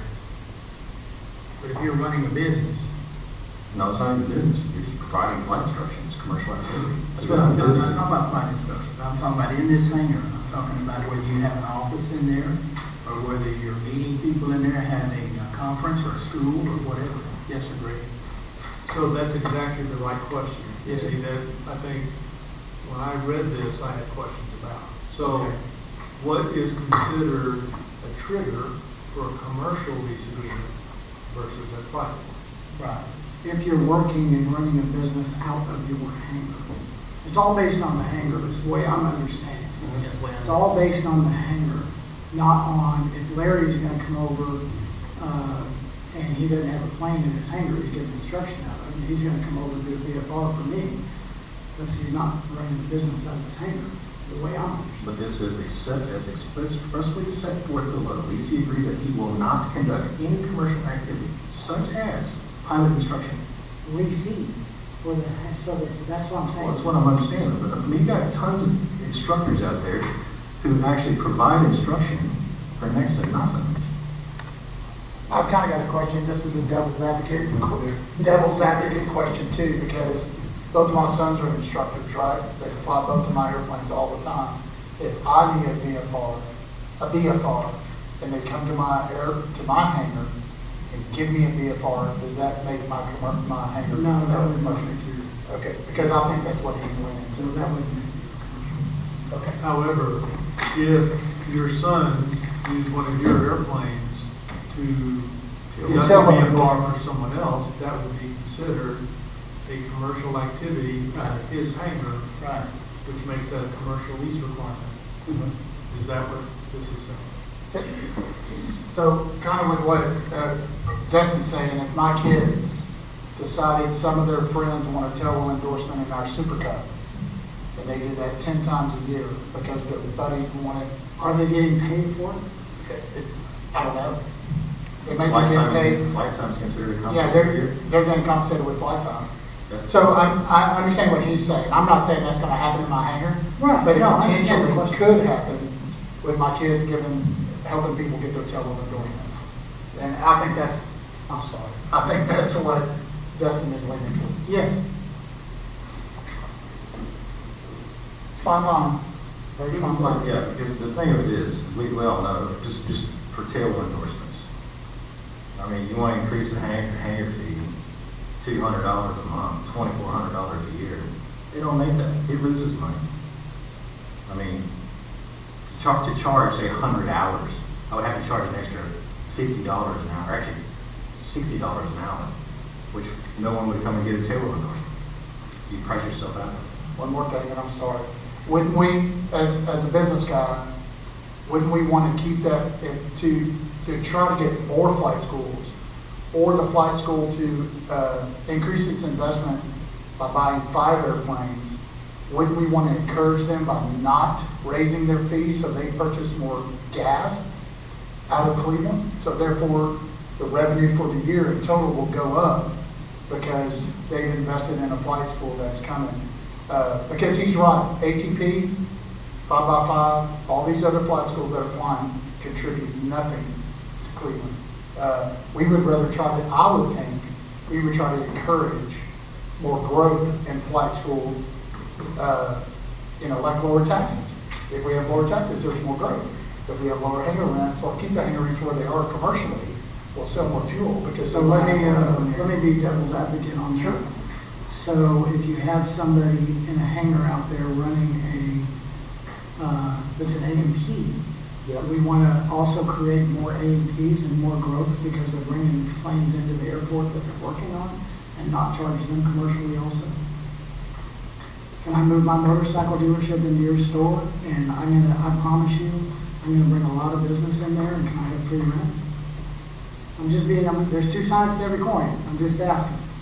We're automotive to automotive. I think we need to stick with, aviation stuff. I don't think that we would put a motorcycle dealer in aviation. Well, no, of course not. But I think. But that- an A&P is. But I think if we had an A&P, and I We do don't, that provides a great service and a fair service, and to the tenants of our airport, I think we need to encourage them rather than discourage, where he's gonna say, hey, I'm running on a thin margin, I'm starting to grow my business, and then also we put this on top of it, and he's like, I'm out. And then all of a sudden, instead of buying 250 gallons, I don't know what he buys, a month? So instead of buying 250 gallons, all of a sudden he's gone, and we put somebody in there that flies 10 hours a month. And they Go buy back to my 40 other gallons. question real quick. Yep. What about the A&P? Don't charge them either? I think I would try, like the hangar that I've just been fortunate enough to get, the big hangar, which would be for an A&P. I think we would want to encourage somebody that's going to come there and create growth in our airport. So I would think we would keep them the same. Now, I think there should be, and you're going to talk about this today, I think there should be some growth in the fees for our hangars. If it's 5%, whatever, we need to make sure that it is fair, and that if we increase our hangar rates as a basic tenant like I am, and some of the people that are represented here, that we hope that money goes back into the airport and we get some kind of service. John, young fellow, what's your name? Andy. Andy Miller. Andy, I think you're 100% correct in the fact that we want to grow the airport. Sure. But we also have a mandate here in the sense of we got to treat people fairly. We can't charge somebody a better rate than somebody else having the same hangar. So we want to make sure everything is fair and equitable for everybody. I think the commercial rate might be a little exorbitant, although I think that it does have to go up. I also think that the regular hangar rate should stay the same for a period of time, let's say 6 months, so people will understand that it's got to go up, and go up 5% or less, put a cap on it. But at least they know that it's coming. But I would like to see more growth as far as commercialism in the airport itself. I don't want to stifle it by the amount of money that we're charging somebody. So we're gonna offer flights. I've never asked for any kind of discount on gas that's paid. Most places get 50 cents off a gallon. Well, that's always up for discussion. Well, I mean, yeah. this airport may be run different. But would you rather take the gas money away or decrease hangar fees? See what I mean? Well, we got to treat everybody fairly. So the next company may not be buying fuel for what they're doing as far as airport service. It could be a painting deal or radios or whatever they're putting out there. And so they don't need to buy fuel. But I want to charge you different than I'm charging them, commercial-wise. So hangar-wise, as a renter, having rent houses, I charge them by the square foot of the house, by the number of bathrooms and the amenities that are there. So I want to charge you the same as I'm charging the guy with the AP or with the upholstery shop or whatever he is, according to the square footage that I'm leasing to you. Okay, that's gonna get us to another point here. Well, so, I've given this a lot of thought. I've talked to a lot of people about it. I am going to disagree with Andy. And Andy and I get along with it. Perfect, yeah. I believe that if I'm running a business and I'm making a living running that business, and if you're gonna charge me a commercial rate, I need to pay my commercial rate. You said making a living though. Now, let me finish real quick. If I am doing 5 BFRs, or even taking a student, you know, I've got a buddy of mine that's a CFI that takes 1 or 2 students a year, you know, that is not using his own plane. They come into his airport, he gives instruction. I think that's a little different situation. I think if Greg is Greg's a CFI, if y'all don't know it, he's also a CFI, and if he's giving his granddaughter, helping her get her PPL, is he getting paid for that, even though we all know he's not charging her? Is he getting paid for that? You know, I mean, I understand what Dustin said earlier. It's flight time. I understand that. I don't necessarily agree with that either, because I don't think that it's the only person that's costing is Greg. Let's be honest. The FAA will disagree with you. I understand that, and that's okay. I'm good with that. But at the same time, who's it costing? Who is it costing if Greg's doing it? It's costing Greg. Does that make him a commercial business out of the hangar? I don't think so, in my opinion. But if you have an A&P running a business out of that hangar, and they are making a living running that business out of that hangar, should they really only be paying the same price you're paying? I see. See my point? So I'm trying to really look at this in all the different ways, and I don't think Greg should be paying a commercial rent out of his hangar when he's giving his daughter, or his granddaughter, get her PPL form. Hang on one second, Larry. And but at the same time, if somebody is running they're an A&P out there, and they're making a living running a business out there, I don't think they should be paying the same rent that Greg's paying. Just my opinion. Not saying I'm right, but that's my opinion. Okay, I just want to express the opposite. You're basically leasing square footage. What difference does it make what you do with that space? You're just leasing space to put an airplane in. And whether it's commercial or not, it seems to me it makes a difference. Okay. And so, if you're working on those airplanes in there and making a living off of it, they should be paying the same rent as everybody else. Yeah, in my opinion, because all you're doing is renting space. I mean, you might be making a living off of it, you might not, but you're paying for the space. That's how I see it. Yeah, no, I understand. Is there in Pull that mic a little closer for me. in business, as far as, you know, renting, leasing space and stuff, what's customary in a commercial lease agreement versus a residential lease agreement? Is there differences in price per square foot? Oh, 100%. Yeah. Yes. All commercial lease agreements are a lot higher than residential. Yeah, absolutely, huge difference.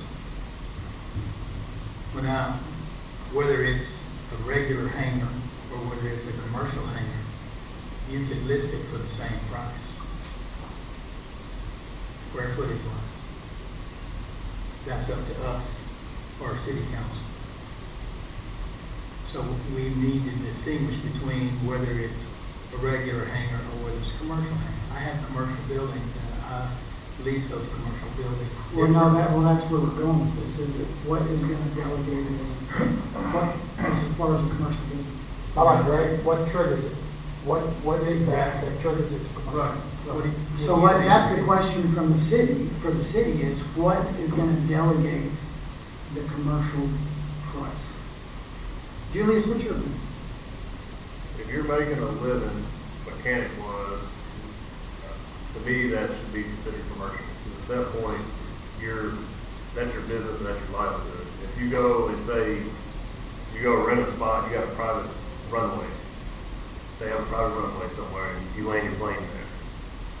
And they come over there and you have multiple units there and it's a commercial building, you're gonna pay more rent than what you would anywhere else. Mm-hmm. It's just like if you rent from downtown to the business center, you're gonna pay more, or if you go get a residential place, it's gonna be less on the rent. But if somebody owns a flight school, it's not their primary source of income. They just do it because they love to do it. They love to teach. If could be banned in commercial activity. I mean, what does But still, I mean, it's really, it's a business, but it's not their primary income. It's not You file taxes on on my own personal thing. personal, not business. Still a registered business. All these airplanes that are registered under an LLC. I mean, how far do you go with that? It's a corporation. Well, I think there's gotta be a line here somewhere. I mean, we've gotten off topic as far as the lease specifically is concerned, but, I think there's gotta be a line here on what is constituting a commercial hangar. I think that's what we need the definition of.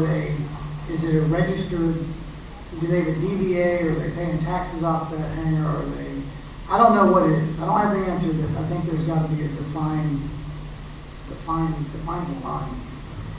Well, my understanding, and I don't have, it's been a while since I've reviewed the letter, that I might be, I'm speculating here, triggering this conversation, this discussion, is that we have a grant, a federal grant on the airport.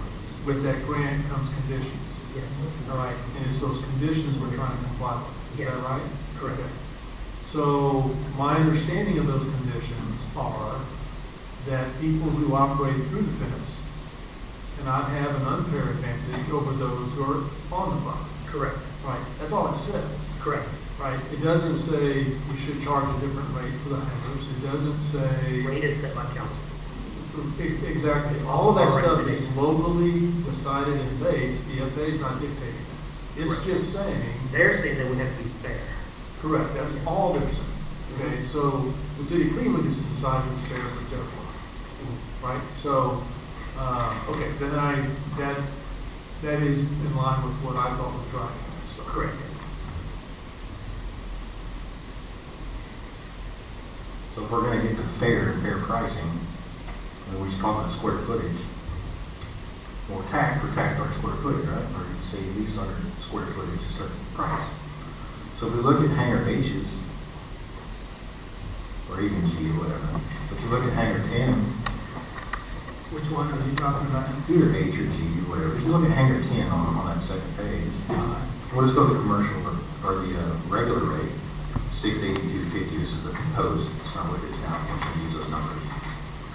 But if you look at the square footage on number 1 and number 10, that's 2,430 square feet, right?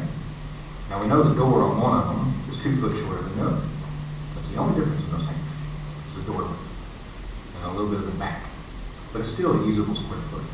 Usable, because that's how we set leasing, right? Yes. But our prices on a regular, $682.50.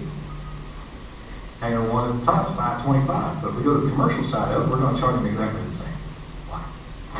That's a good question. It's a very good one. And so the prices for the standard fee are based off of the current lease that says we can't go above 5%. And so that would be stair step, and eventually they would be married up. But on the initial one, we can't go above the 5%.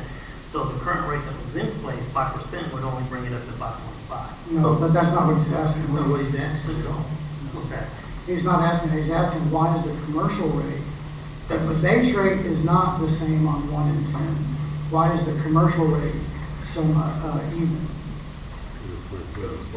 See, you got eight.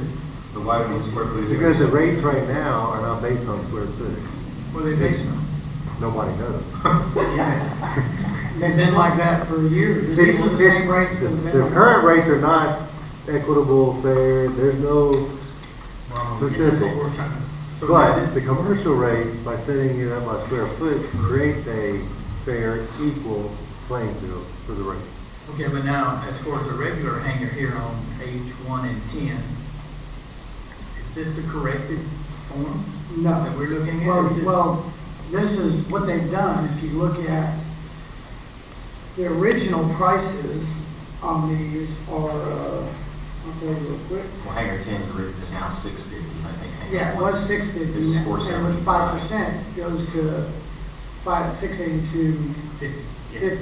So we should correct the 525 on hangar 1. And it Well, should no. read 682. No, because it, I mean, that's. Contract's 5%, can't go up on it, it's just the No, numbers. you can, but at the same time, should that hangar really be renting for the same price as 10? They're not quite, just because they're same square footage doesn't mean that they're. Well, one may be older than another, or maybe. No, they're brand new. No, they're both new, but They're the same, they're brand new. you can't get stuff in and out of them. So. Well, that's not exactly true. They're just set up differently. But it's the same square footage. I could put a little pits in one side or the other of the smaller hangar. It's just however it's used. But it is the same square footage, and that's what I'm getting at, the square footage itself. But that's not how it is on all of them. I mean, if you look at Bose hangar versus. Bose hangar is different. That's a different. Got the same square footage.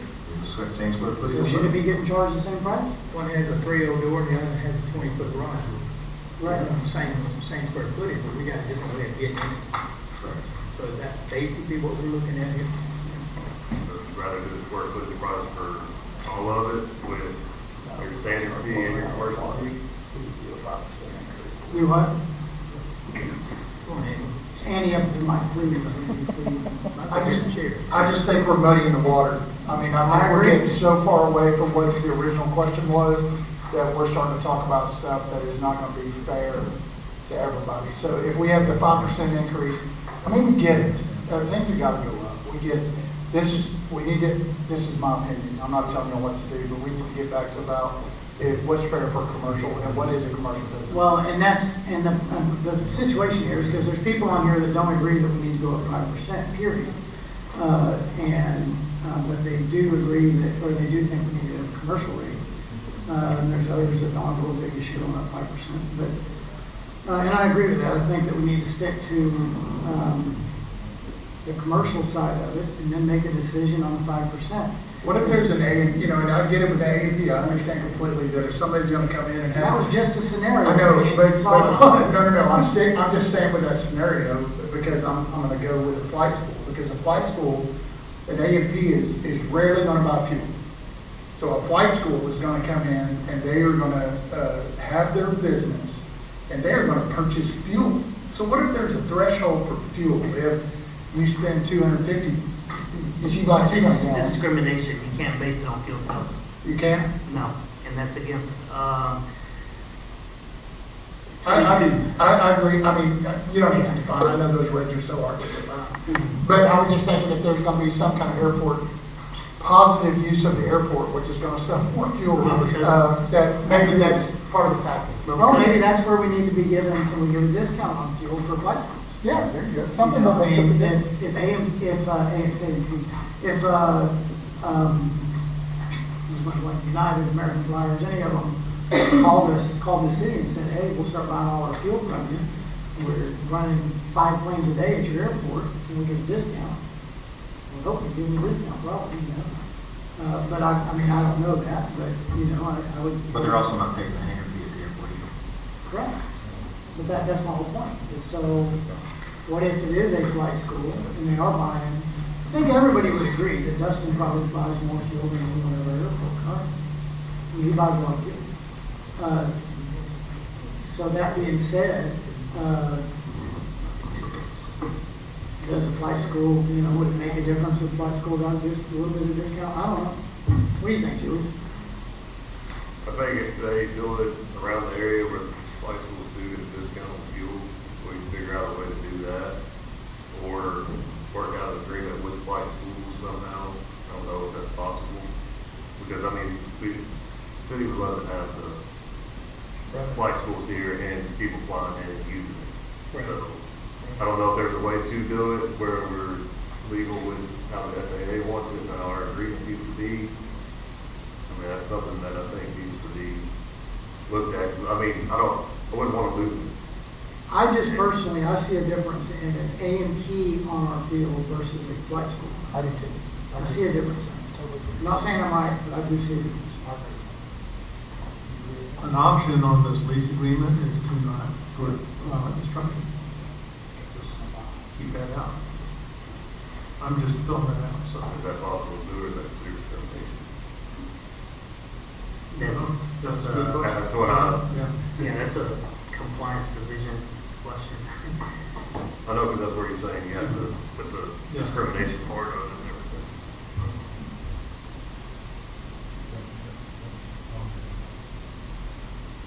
And at the same time is, what's the definition of a flight school? I mean, let's, you know what I mean, if you have one plane that flies, as far as for instruction and rental, flies, I don't know, 10 times a week, or if you have 7 planes that's flying, you know, 5 hours a day for each one, I mean, there's a little difference there, you know? Wouldn't y'all agree? Yeah, there's a line there somewhere. There, you said it's very obscure at the moment, is what I was just.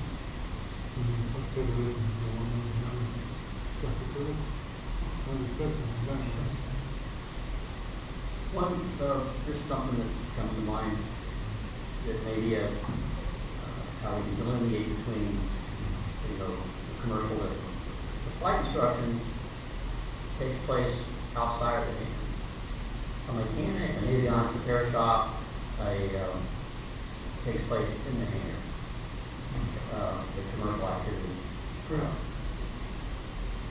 So, there might be something to go there as far as to determine whether or not they can pay the commercial rate. I mean, I understand someone that's making money should probably pay more than someone that's just out there that has storage for their personal aircraft.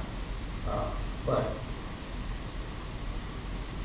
there should, but flight instruction again takes place outside of the hangar. I mean, now, if you have a school in there, if you got a, you know, some place to go write books or whatnot, you know, they have an office building, they have, you know, they conduct ground classes and stuff in there. You know, now you're kind of pushing it a different way. But if you just, someone shows up out at the airport and you're taking a different flight instruction,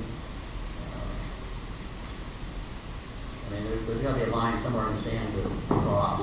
Give me a list of questions like that, and I will present them to the compliance division to make sure, just get their opinion to make sure that we're not going to violate any of our grant assurances, because we do have to have a commercial rate. We have to have it. That's a given. The commercial rate or the commercial lease? Commercial rate. Which, in order to have a commercial rate, you gotta, you know, the lease there is what's gonna, to show that you're a commercial business. Now, no, I mean, that's a great point, but, I mean, if y'all can give me those questions, I'll. Well, one of them used to be a business was actually a commercial activity to have. You had the restroom for your individuals and a place to do business. Because inside the hangar, the place is called to do business. I don't know, I think they consider it. Yeah. I mean, The FAA does. I mean, they're the ones that are directing. I mean, to get a business license and permit here, right, you have to have certain conditions, restrooms. Was it one of the uses listed by the FAA for commercial? The flight schools? Yeah, so this is straight from the lease that TxDOT approves for airports that are using money. And so this is where this lease is coming from. Which is from the FAA. It lists examples, right? Of commercial use? Yeah. What's included in that, I mean, is there, what kind of things? Pilot instruction is covered in that, if that's what you're asking. I think that's one of it. That's what I'm saying, I mean, they give you a sample list, they don't, obviously, it's not gonna list everything, but they give you a sample list of what all the different things are considered to be commercial. Yeah, pilot instruction, charter flights, sightseeing, yeah, it's a bunch. You know, I mean, and then some of it's gonna be the discretion of the director, obviously, but. Well, Yeah, I but think every that case might is be the different. answer. I guess the question would be, the discretion of the director would be, some definition just from the city on what's going to be commercial. But I don't think they could just, that'd be very unfair for them to say, okay, well, yeah, you can. At the discretion of that. I mean, they have to go by what they're being told. This is what's considered a commercial activity. It's hard to take that out under the discretion of the director. Yeah, that'd be hard to defend in litigation. Oh, absolutely. So that's why I'm saying we need a definition if we're gonna, if we're.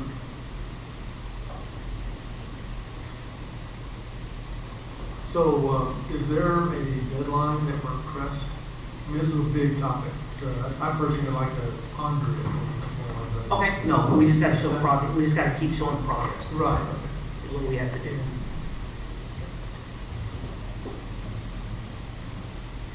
So what is the progress? Where do we go from here?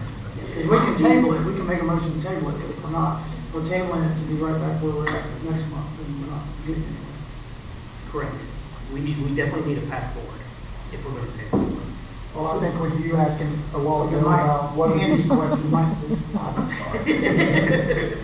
You gotta remember, we have YouTube video, we got, it's live, it's on TV. I think the progress would be when he was asking for what are the definitions, to move forward, that would show Or progress. yeah, what questions would you like The for me questions. to go to the compliance division and ask them for clarification?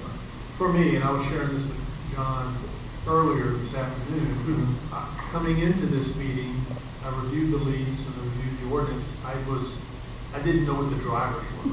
What was causing all this to come to the surface before I could really give a critique or even advice and counsel as an advisory board member. I need to understand the why. Why are we doing this? So the progress made for me personally is I have a better understanding of that after this meeting. Now that I do, I like to think about it more within that context. So, Okay. But as far as the regular lease for regular hangings, we could probably approve that. I don't know, we haven't even talked about that. Are we wanting to approve 5% or keep it where it's at for a while, or, Well, The idea was to implement those October 1st was the initial idea So we got time. with the new budget. yeah, I think that's a good thing, because going up on something is, well, like we said before, the beginning of the year, keep it status quo and show what, if we're gonna, like a consumer, any consumer, you're gonna charge me more, what did you give me? These tenants, for 5 years, we did with no lights whatsoever. So we were really limiting our airport. And with those no lights, we got no approach at night, all the lights.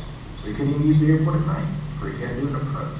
But now we've got these things. Well, now you have them, yes, Yes. but we suffered Yes. for 5 years without it. And on top of it, now what benefits do we have that have been improvements since then? We got lights. We had lights before. There's been no other improvements at the airport. Do we have an approach to free floor? No.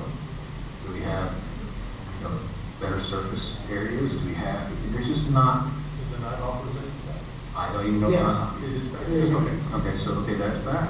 I mean, so yes, there has been things that have come back, but, to go up in something, what has actually been, that we didn't have before, has been improved upon, that's taken a benefit, and then this extra money, I mean, this airport's making more money than it's ever made, right?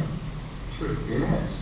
And fuel sales, in the rent, not paying for the extra stuff, so their revenue has increased significantly. I'd like to add to Dustin's point about the no light. That was a significant penalty for users of the airport for a long time. I mean, there was operations that I couldn't conduct because of no lights. And, it was just, and I'm just a small person, that used the airport. But I mean, there was numerous flights that I couldn't conduct because of no lights. I chose not to operate without them. We realize that we're not adding anything to it, but basically trying to get this airport back up to a standard has really taken a lot of work and money to get this back to where it needs to be, and we're not there yet. We're still trying to meet compliances and some other things. But I personally would not vote for an increase in the rent of these hangars. But I do feel like we do need to separate this as far as commercial. How we do it, I don't have the answer. Now you know my opinion on this. But once this airport gets to compliance, then I'm going to vote for that 5% increase. Which makes sense. Totally. Yeah, when it gets there and FAA, TxDOT, and the city and everybody else is happy, I'm gonna go up. Julius, what's your thoughts? Eddie had a very good point, and you had a good point, but we've seen the 5 years. Once we're in compliance, like you said, and we're there running, I mean, that's where we need it. And I don't think you get any argument from any tenant out there for that. At all. And the last step we need to be in compliance is the square foot rate. The commercial rate. rate. Larry, what you got real quick? I just wanted to respond to Dickie's question about Dickie's comment, what questions do we ask? And I don't know what the FAA requirement is, but I think you made an excellent point about if you don't do your commercial activity in the hangar, like a flight school, Right. why not, can you charge a different commercial rate for a flight school, somebody that flies versus somebody that's in the hangar earning money? I think that's an excellent point. That's a question I think should be asked. There should be a tiered system for the commercial operator. One that conducts business in the hangar and one that conducts business outside the hangar, like for Dustin, for example, versus someone who's going to rent a hangar and work on other people's airplanes.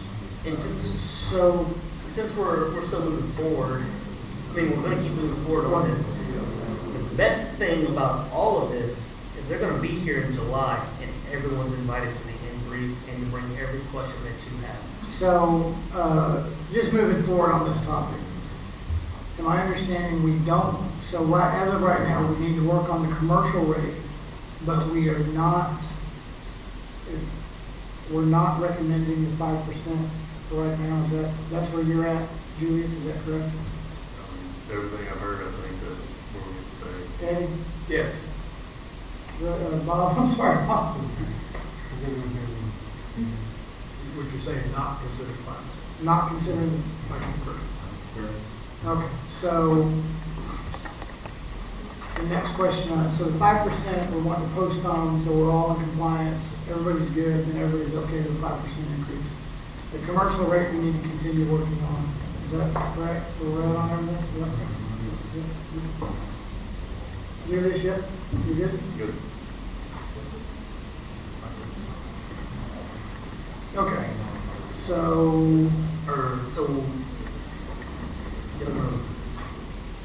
Is that the only question I'm asking, or are y'all gonna compile a list, or, and then submit it to I'll the look administrator? up some more questions. Okay, that'd be awesome. That's all something that I can go to them and present and say, hey, here's the concerns, towards this. How can we do this but still be fair on airport versus off airport? as far as city council is concerned, Scott, can we just table that off city council for Tuesday? Okay. Everybody on the same page? Everybody good with it? Yes.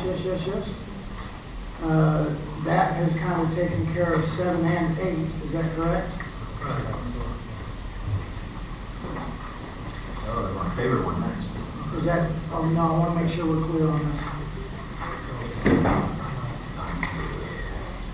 Okay, yeah, so actually, Alex, all three of those things will just come off the agenda. It'll be postponed until July. I don't think that, the way we're doing this, I don't know that we have to have a vote. I don't think that you really need to take a vote on it, do you? I can make a motion that we table it, make a second. Well, but we don't want to table, we've already made the decision on the 5%. Sure. So if we're gonna make a vote, if we're gonna do it that way, then let's table the commercial and vote, I guess it would be Keep current standard rate. keep the current standard rate. Okay, someone give me a motion. Go ahead. I lost the first part, but the second part. We're gonna table the lease agreements for the commercial side of it, and then agree to keep the current rate on the standard, hangar rate. Okay, I have a motion by Julius to table the current commercial proposal and keep the standard current rate. Do I have a second? Second.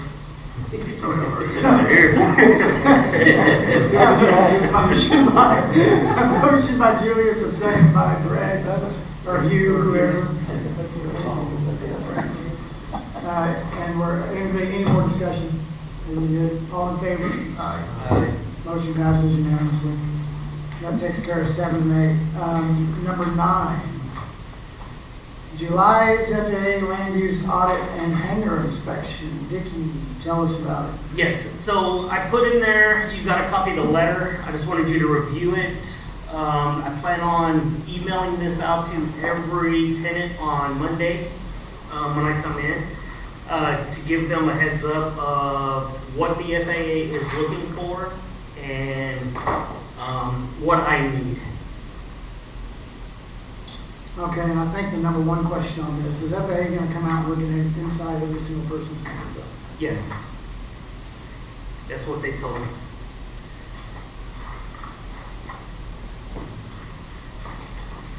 And the objective of that is to be in compliance with something. What is the Yes. objective of that? Because we accept federally funds from the FAA. So they're verifying aeronautical use. Correct. Oh, that's. Yes. Which, And I think, nobody has a problem. I don't have the letter in front of me. I kind of, yeah, I put it in there. And let me clarify the specifics. I know I've talked to several people that have come in, hit or miss, that's asked questions about it. So what they're going to look for is that each hangar is in compliance with their aeronautical use of the hangar. Basically, what they want to see is that your aircraft can move in and out of the hangar freely. When they open that hangar door or anything like that, they don't want to see 50 boxes stacked on the wing or 50 boxes stacked in front of your aircraft. Now, if you got a cart parked in front of your aircraft and that's what you use to get it in and out, that's acceptable. But if you got cars and everything blocking that you have to move to get your aircraft out, you are not in compliance with their order. And that is what they're looking for. They don't care if you got a lamp, a TV, 5 couches. And that's just clarification. That's what I've been telling everyone as well, too, as they come in. Or you could have an aircraft in there under construction, Correct. like an RV, or something. Yeah, all That would be those, approved, right. yes. Although that paragraph that we just went over with the A, B, C, and D, and E, that is straight out of the aeronautical use policy. And also, there's a link here in the email that I'm going to send out. If you click on it, it takes you straight to the most commonly asked questions about this policy, and it explains basically everything that I just said. So are we gonna have to be there, or if No. we're not there, y'all will open our? And that's why I need keys, and we should have a key anyways to all the hangars, and I've got 40% of the keys, and in here I listed the ones that I don't have. And what I have is I have a locked box in the office, so there can't just, somebody can't just walk in and grab it. So if we're not there, y'all open our hangar and then. Correct, I'll open the door, and we'll just go in, we'll look at the air, nothing's impeding it, close the door and lock it. And this is the letter that's going out to. Mhm.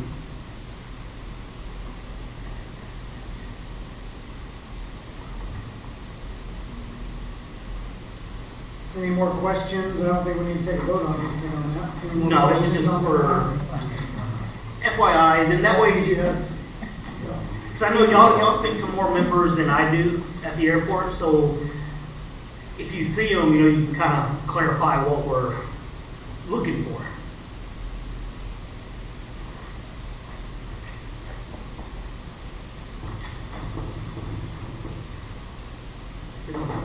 Any more questions on number 9? Nope. Let's go to number 10. Train traffic in pattern, our favorite discussion.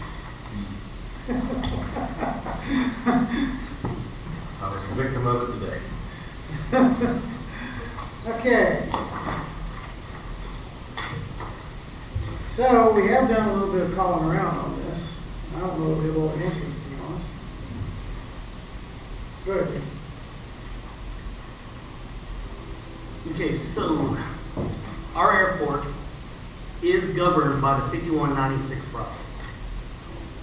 That's the FAA's compliance ordinance or order. It's about 500 pages long. I've only read about 100. But chapter 14 is what they sent me on restricting aeronautical activities. So, and I don't know if you just need me to read it or, okay. 14. While the airport sponsor must allow use of its airport by all types, kinds, and classes of aeronautical activity, as well as by the general public, Grant Assurance 22 Economic Non-Discrimination also provides for a limited exception. The airport sponsor may prohibit or limit any given type, kind, or class of aeronautical use of the airport if such action is reasonable and necessary for the safe operation of the airport or necessary to serve the civil aviation needs of the public. A prohibition or limit may be based on safety or on a conflict between classes or types of operations. This generally occurs as a conflict between fixed-wing operations or another class of operator that results in the loss of airport capacity for fixed-wing aircraft. Any restriction proposed by an airport sponsor based on safety, including those proposed under Grant Assurance 22, must be adequately justified and supported. Prohibitions and limits are within sponsors' proprietary power only to the extent that they are consistent with the sponsor's obligations to provide access to the airport on reasonable and not unjustly discriminatory terms in other applicable federal laws. They have a huge note on there also. The FAA, not the sponsor, is the authority to approve or disapprove aeronautical restrictions based on safety and or efficiency at federally obligated airports. So what I've been told is, yes, I can issue a note on them for safety, saying no training. But to be non-discriminatory, if I limit outside training traffic, I also have to limit inside training traffic. I cannot discriminate. Also, if I can submit this and put it out there, and then if they complain, now the FAA is going to come in and say, well, what's the justification? Prove everything to me. So I'm not sure. I mean, we definitely can do something, but I don't know what you want. I can, that sounds like the nuclear option, which is nice to have that one right there. I know, right? So I think there are things we can do more collaboratively before we pull that trigger. Yes. And I think we've actually talked about this at a prior meeting, I think. We like promoting general aviation. Mm-hmm. We like supporting the national airspace system, and certainly we want to cooperate with the requirements that are out there because of the demands, right? So all of that, I think we're coming from a positive place.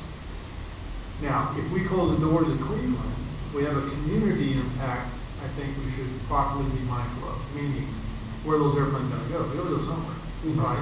So all of a sudden, we move our problem to Huntsville or to Liberty or to, Navasota, all of, we've talked about that stuff before. So I think there's got to be a larger conversation between perhaps the area airport directors and the flight schools where we can describe what the impacts are to the given airports and to just have that discussion, brainstorm some solutions. Mm-hmm. It might be just that people are so focused on their own airport or they're so focused on their own airplane with instructors, they're not realizing the impact they have on the big picture. And so I think if we were able to actually sit down or generate some sort of a meeting with all of the flight school directors as well as the airport folks and say, okay, here's what we're having, who's having these problems. Huntsville may say, bring them on. We don't have anybody, we love that. Maybe that would be their reaction. And the instructor, well, I didn't know that. Yeah, we'll move from Cleveland to Huntsville. I don't know, those conversations though, sometimes will generate ideas that we can't think about here or at our airport. So in my view, that is the first step. I mean, that's a little work to get that set up. But I think that would serve us well to have shown that initiative and to have attempted to try that option so that when we decide to pull the trigger on the nuclear option, we can show the FAA, hey, we tried. All right, here's what we did. We got agreements at the table, but they didn't comply. From that out, we have no choice but to do whatever we need to do. And I think that would serve us well. So anyway, that's just an idea to go after discussion. You go ahead. I thought, I believe you said, Vicki, that you had sent out a letter out to the different flight schools that you had some communication with. So we talked to them, we didn't send a letter out. Yeah, we talked to them, and it slowed down a lot for a Yeah. The while. response was positive, was it not? Correct, it was. So, It was really great, good. the collaborative approach, I think that's really the initial and, for the most part, our only option is to work well with the other flight schools. To avoid, the nuclear option of putting that out, which I think, I mean, it's both too. I mean, we have to, the tenants here and the schools. right. Everybody operate in a pattern cohesively. And that, I had made that suggestion a couple of meetings ago. I had put that little board together. I don't know if that's still on record or whatnot, but that's something that could be utilized without any kind of discrimination. I mean, that's just a kind of common sense approach to traffic management that's self-managed by the operator, as long as the information is made known to them. By note or by notice and comments on various platforms that our files are looking at via data to eventually the lights off. But as far as, I think the flight schools, they have an interest in safety, and they're going to be wanting to walk. So, something maybe, you said you spoke to them, maybe something they could, like Greg, keep them together, let's get everybody in the same room and let's talk it out. And you'd be surprised at some of the ideas that will come up. I mean, the rotation schedule, flight school A gets this block of hours, they rotate. I mean, big flight schools have these SOPs in effect.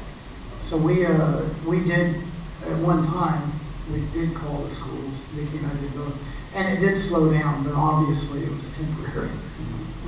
It picked back up, obviously. And I think everybody noticed that it did slow down significantly for a short amount of time. And it will slow down, and it won't, until something is written down where they can refer to it. Word of mouth only goes so long until something is. If we write it down, though, it has to apply on both sides. Absolutely. Because of the Yeah. grand insurance. We can't, at a public use airport, to my knowledge, we can't say, well, our flight schools would do this, and APP can't go over and do that. I mean, that's not, we're not a private airport. So, but we can manage it, we can By communicating. communicating and working with, and, I was going here the other day, it was very busy, and we just talk on the radio, and everybody just kind of worked itself out. Yes, and I hear a lot of that, during the day. And it works great, 90% of the time.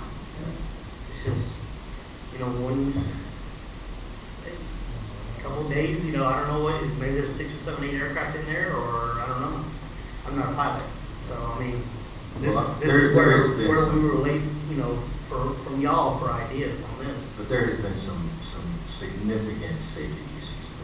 I know. I've watched it happen, heard of. I watched a guy at 40,000 an hour, Southwest guy, retired Southwest guy. I've never seen him heated in my entire life. Wasn't me. It was not him. But he came down absolutely livid of what happened in the back. Getting chastised by one of these other flight schools. Is that the one where they said he cut him off? Yeah. And, She clearly stated overall the intercom that, hey, why did you just cut me off? yeah. And anyway. And so I don't know why that happened, but. Yeah. And we have, like, to talk to these other flight schools, they did make an agreement, right? So they're going to bring, 3 over at a time, or 2 over at a time. And that's just not happening anymore. It's just flooding everybody. Well, I think Greg's right. I mean, it did happen for a short period of time. No, not long, but it did happen. And I think it's just time probably that we open that dialogue back up. And if you've noticed, they've changed their call signs now, or say private on all documents. And maybe it's time to, because it did make a difference. I think everybody would agree with that. but we need to now probably push the issue a little bit further, maybe even set up a meeting with them. But It's always been a problem. I'm gonna say, my son is the lead flight instructor at ATV for Single Multi-Engine Aircraft in the state of Texas. So we can get him in contact with whoever you need to get in contact with to have him go over here. But in defense of, I mean, they're loving aviation too. We're a public, at every uncontrolled airport I have ever flown at, there's always been challenges. There's always been somebody that doesn't talk. There's always been 10 too many. And we have to deal with it, you know, so some of us have a lot of experience and we know how to get around them. I have a slow moving Super Cub and I talk to them on the radio. And I say, hey, you know, career track, whatever their number is, I ain't gonna cut in front of you because I'm gonna be off the runway before you get on time. And they talk back to me and I've almost been run over once. 9-3 whiskey, almost killed me. But it's one of those things that I think we can open up communication. I have the ability to get ATP, get their attention pretty quick. Both my sons are flying over there. But also, anyway, that's good. I would definitely think that, you know, if they came over and everything like that, it would need to be a pilot off of the board that speaks to them. I mean, you're gonna have way more pattern knowledge than what I have. You wanna know how to completely tear down a helicopter and put it back together? I'll speak on it. Okay, anything else on number 10? So number 11 is our meeting schedule. We need to change the time on the meeting schedule. And the date for July, because. Well, just for July, but on a normal basis, we can keep it on Thursday. Well, yeah, the first Thursday is July 4th. No, I understand that, that's for then. Right now, we need to work on our regular schedule. So our regular schedule is gonna be the same, first Thursday every month. We meet at 4:30. 5:30, Julius, is, 5 would be recommended, because a lot of times I'm coming from the south side of Houston. so 5 is good or 5:30? Yeah, 5 would be good, I know everybody's trying to get out of here. Can we change it? I make fun. Okay, so we're gonna change the meeting date then, first Thursday every month, same day at 5 o'clock instead of 4:30. And then for next month only, we need to ask our awesome secretary if we need to do the second or the third, I'm guessing. Yes, not to interfere with any other days. Now, we can do it the day before or the day after, but. That's what I'm saying, the second or third Well, the or, third, I know the city has their fireworks. Oh, yeah. oh yeah, we can't do the third. We can do it the first, second, or third. First is Monday. Do what? First and second. First or second, yeah, but not the first. Second would be better for Dustin, that's a Tuesday. I don't, it doesn't matter to me what day it is, so, what about you? You probably don't know now. So second's good with you now. Great. There's nothing going on that second week, right? I think the second would work. That'll work. You good with second too? Okay, so let's do, y'all are good with July 2nd? So on July 2nd at 5 p.m. For July, obviously, just for July. And then it will be right back to August the 1st at 5 p.m.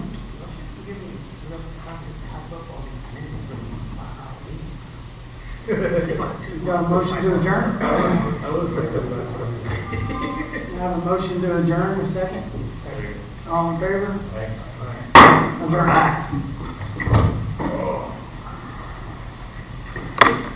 Chief Broussard, thank you for coming.